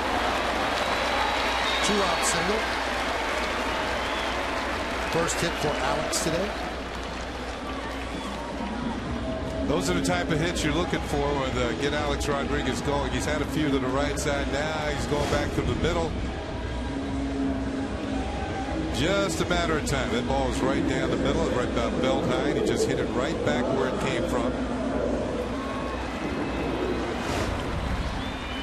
Get a feeling he's starting to heat up, Flash. It's got to take him a little time, right? I mean, the time that he missed with the thumb and 6 weeks. Yeah, not getting those at bats, rehab assignments, all that.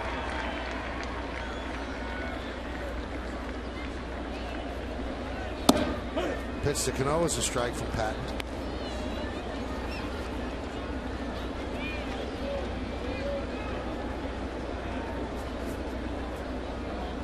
Jesus Montero, first Yankee since Shane Spencer to hit his first 2 major league home runs in the same game. Shane did it back in 1998. Magical 125 and 50 year.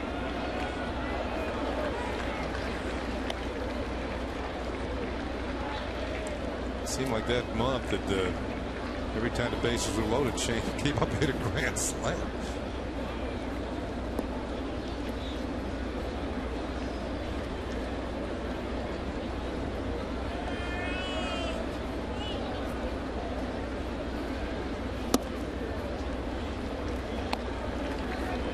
Robinson Cano with the big blow in the game early. Got the Yankees right back in it after they were trailing 5-2. He hits a grand slam in the second inning. His 3rd grand slam of the year, 7th in his career.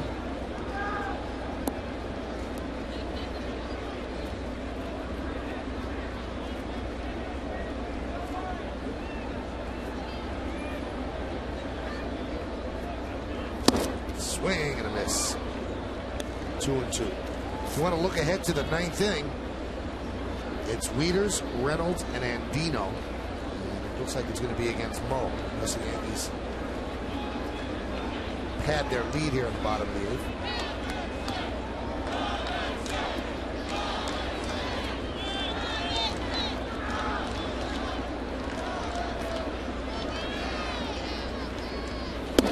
Strike 3, Cano down looking. So that's going to do it in the 8th. No run to hit. 1 man left. Yankees trying to hold on to an 11-9 lead.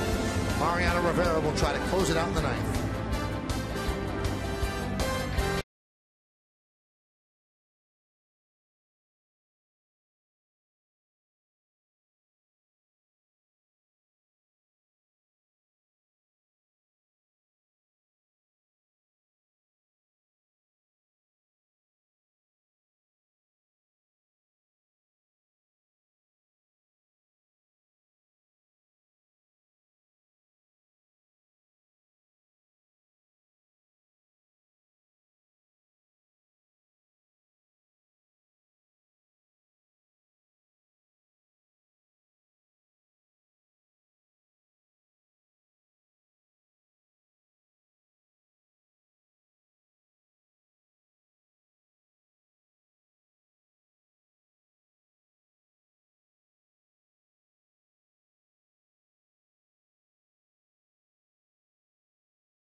Ayala, Boone Logan, Corey Wade, and now Mariano Rivera. Speaking of lists, Mariano 5 away from Trevor Hoffman, #1 on the all-time saves list. So this will inch him closer. It would be 597, and Mo's put together another outstanding year at the age of 41.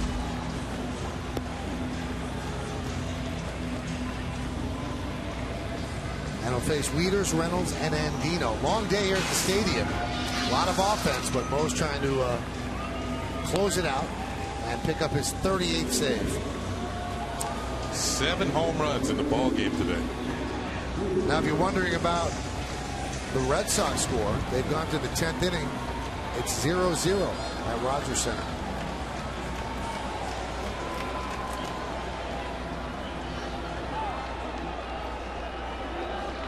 So here is Wieters. He's 1 for 4.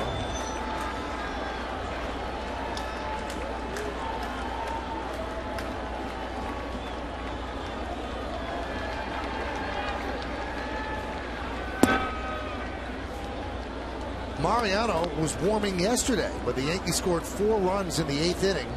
And when Nick Swisher's home run, before it landed against the seat, Mariano's backside was in a seat. He sat down and stopped warming. Strike. Looking at Wieters, 0 for 6 in his career against Mariano Rivera. The switch hitter. You wonder at what point maybe you decide to go up there right-handed. Going up there lefty. Trying to change his luck. Broken bat, pop-up. Battling the sun is Cano with the glasses on. He puts it away for the first out. You know, it's interesting you mention it because Wieters had 16 home runs this year. He's got 8 from each side of the plate, but he's been up so many more times left-handed that his home run rate from side to side is a lot different. Showing much more power right-handed. 8 home runs and 108 at-bats right-handed, and 8 in 318 at-bats left-handed. Here's Mark Reynolds, 2 for 3, a home run, a double, 2 runs scored, also walked. Fouls it back. Reynolds with 18 strikeouts in his last 30 at bats.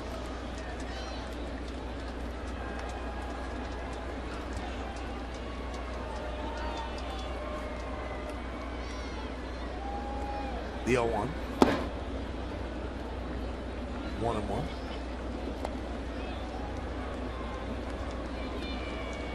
That won't be used again. Montero's crack bat. Maybe this winter.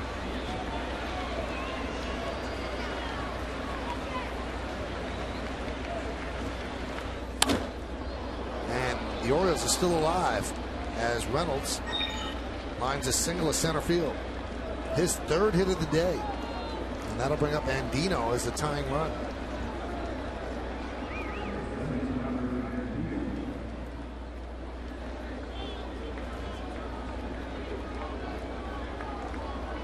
Andino today is 2 for 4, an RBI single and a run scored in the second. Fly to left in the third. Home run to right, solo shot his third in the fifth, and then flied out to right in the seventh.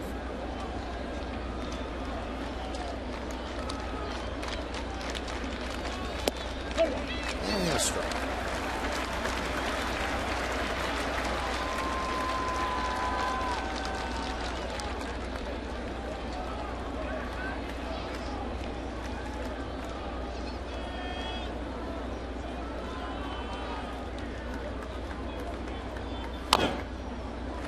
Tie it up right there in the count 0-2. I think back about this ball game and Freddie Garcia really struggling. And Kenny, you mentioned early on, sometimes the offense has to pick up a starting pitcher who has a tough afternoon.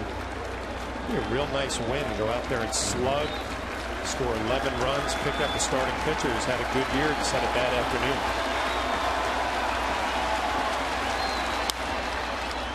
Fly ball right field. Dickerson back. Make the play for the second out as the O's are down to their final out. Well, Flash, you do expect the Yankees to score. They are the highest scoring team in the major league, so you expect them to get on the board, and they have the ability to pick up a starting pitcher who has an off day. With the 11 runs today, they have scored 765 runs. Here's Ryan Adams.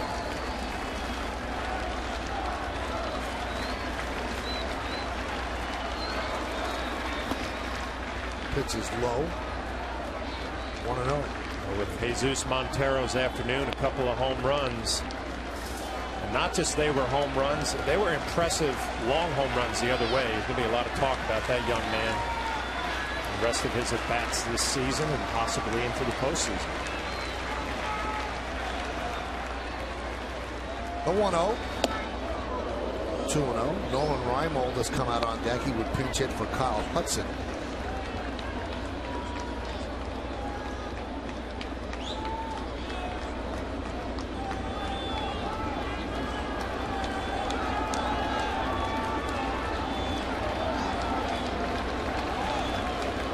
And the pitch. That's right.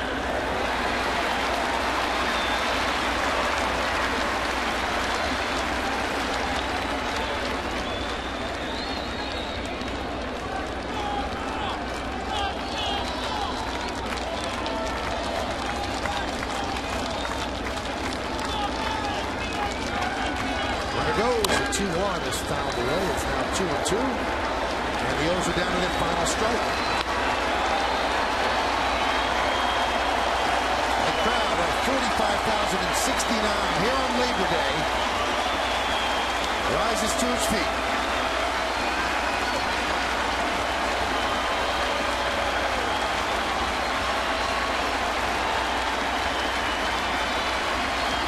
Two balls, two strikes, two outs. Yankees up by 2, top of the 9th inning. Rivera deals. They'll do it again.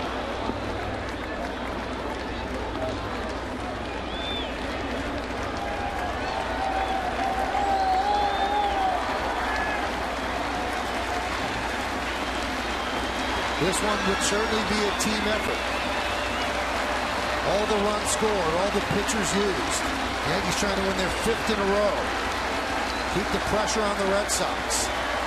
Here's the 2-2. Runner goes. pitch is outside, and Reynolds takes second on defensive indifference. Here's a look at the last pitch, and it is just off the outside corner.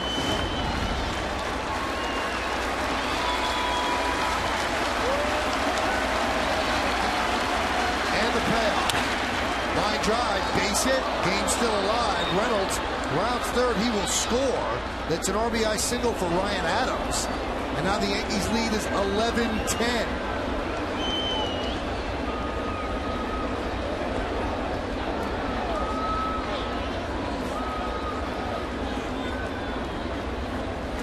They will send out a pinch runner. It'll be Matt Engel. Good at bat for Adams, and finally gets a cutter up out over the plate and just stays with it. Kind of flicks it into right field, be a base hit and RBI, and things getting awfully interesting here. Mariano Rivera will have a reaction. Reimold will now pinch hit, and he has 2 hits against Mariano. One of those 2 hits a home run. Matt Engel has speed. Let's see if the O's send him. Nolan Reimold pinch hitting for Kyle Hudson. The lead is down to 1. And the pitch is low. Reimold 8 home runs this year.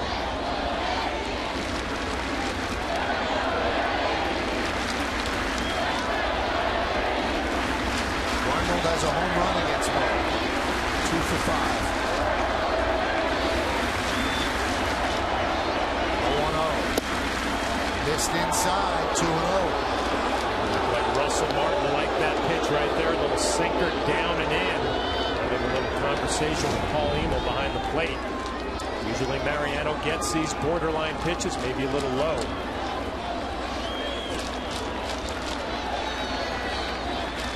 The 2-0. Missed outside, 3-0. And the dangerous J.J. Hardy on deck.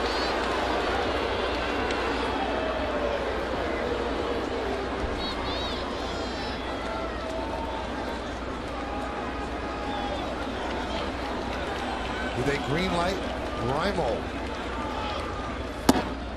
Strike, just clipped the outside corner. Mariano wanted to go inside right there. It ended up down and away. You're not used to seeing him miss by that much with his location.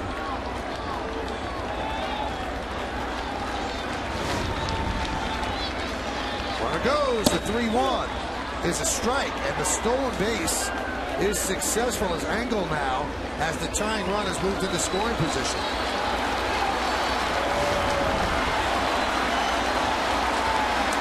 Engel's game is speed. He's only gotten 2 stolen bases in the big leagues, but he's not been caught as of yet. That was a knee-high strike. 3 balls, 2 strikes, tying run at second. 2 outs, 9th inning, Yankees up by 1.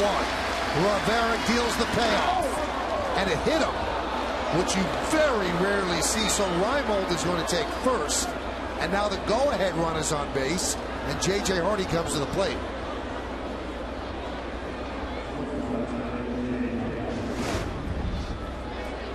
This one barely, skims the jersey.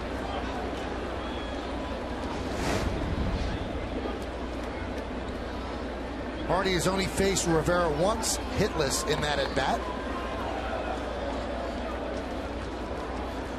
With the speedy Engel at second, the Orioles probably just a base hit away from tying. Especially with 2 outs. And Rivera deals a strike on the inside corner. He's throwing hard at 94 miles an hour, but his location is not pinpoint as it usually is.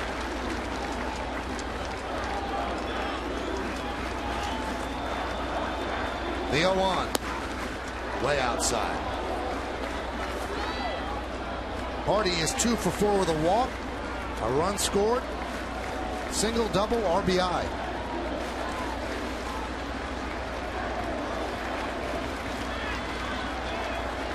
The 1-1, strike 2.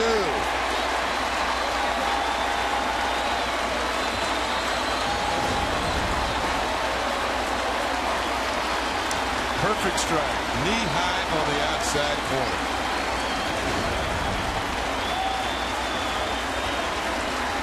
Rivera sets. The runner from second goes. The pitch is outside. A double steal. So the Orioles being very aggressive. And now the tying run's at third. The go-ahead run is at second. First thought that pops into your mind is that bat that shatters of a looping base hit. You see the double steal is successful. A cheap base hit could give Baltimore the lead. 2 balls, 2 strikes, 2 outs, 2 on. Yankees up by 1. The pitch. Swung on and missed. Yankees win 11-10. And you could put it on the left side. A long day for the Yankees ends in a victory as Rivera flirts with disaster, but strikes out the pinch hitter Reimold, and the Yankees win the game. They're 5th in a row. They've won 8 of 9, and they will continue to lead the American League East by at least a game and a half. Get a look at the last pitch, and it's a cutter off the plate. Russell Martin showing some emotion. Hardy extends out of the strike zone. Mariano, who is not locked in with his location, you mentioned, Michael, had good stuff today. Good velocity, makes a big pitch when he needed. Stick around for the postgame show to find out who's today's Chevy player of the game. So the Yankees were teetering there in the 9th inning, but Mariano pulled it out, strikes out Reimold, and they go home with a victory to open up this series. And as I mentioned, their 5th win in a row. And Jesus Montero, the 21-year-old rookie, hits his 1st and 2nd big league home runs. And those prove to be the difference in the game. A big, big day for Jesus Montero and for the Yankees and the Yankee organization as one of their own comes up and helps them win a game. So Jack Curry is down on the field, and I believe he has Jesus. Thanks very much, Michael. Now, Jesus, 2 home runs, your first 2 of your career, 2 curtain calls. How many nights when you're at Scranton did you dream of a game like this? Wow, it's amazing for me. My first home run over here. I mean, it was amazing because I helped the team to win today. I mean, it was an amazing moment. The second home run was nice. I mean, like I say, I'm happy to help the team to win. I mean, that's the best moment. Let's start with your first home run. It's actually an 0-1 count. You hit a fastball. What did you know about Johnson going into that at bat? I just get to know a little bit from K-Lone right there, a couple of teams, but I was like, just see the ball and hit it. Just see the ball and hit it and make a good contact. That's it. That's what I was thinking. And now your second at bat, a 2-2 fastball. That ball was pretty low and you reached out. What happened in that at bat? I was looking for fastball in that at bat, and he threw it. I mean, he make a good pitch right there. I mean, my hands were good. My hands went to the ball, and I hit a really good thing out. Now, the scouting report on you is that you have opposite field power. Is that all about just waiting, and you wait as long as you can before you unleash that swing? Well, it's unbelievable. I like to hit that way because that's the way that I've been hitting all my life. I mean, I'm just thinking that way all the time, and then look what happened to the thing out. And then the final question here. When you got up here, Brian Cashman said he's going to compete for playing time in September and maybe even October. Have you allowed yourself to think about how important a role you could have for this team down the stretch and in the postseason? Well, it's going to be important for me. I'm just doing my best right now. I don't know what they're going to decide, but every time when they give me an opportunity, I'm going to do my best. I mean, I don't know what's going to happen, but I'm hoping the best. Thank you, Jesus. Michael, back to you. Thank you, Jesus, and thank you to Jack. He has opposite field power. This is the right ballpark for him to be playing his home games. So J.J. Hardy strikes out to end the game, and a long afternoon for the Yankees as they win 11-10. We'll be back to wrap things up, give out an award as well.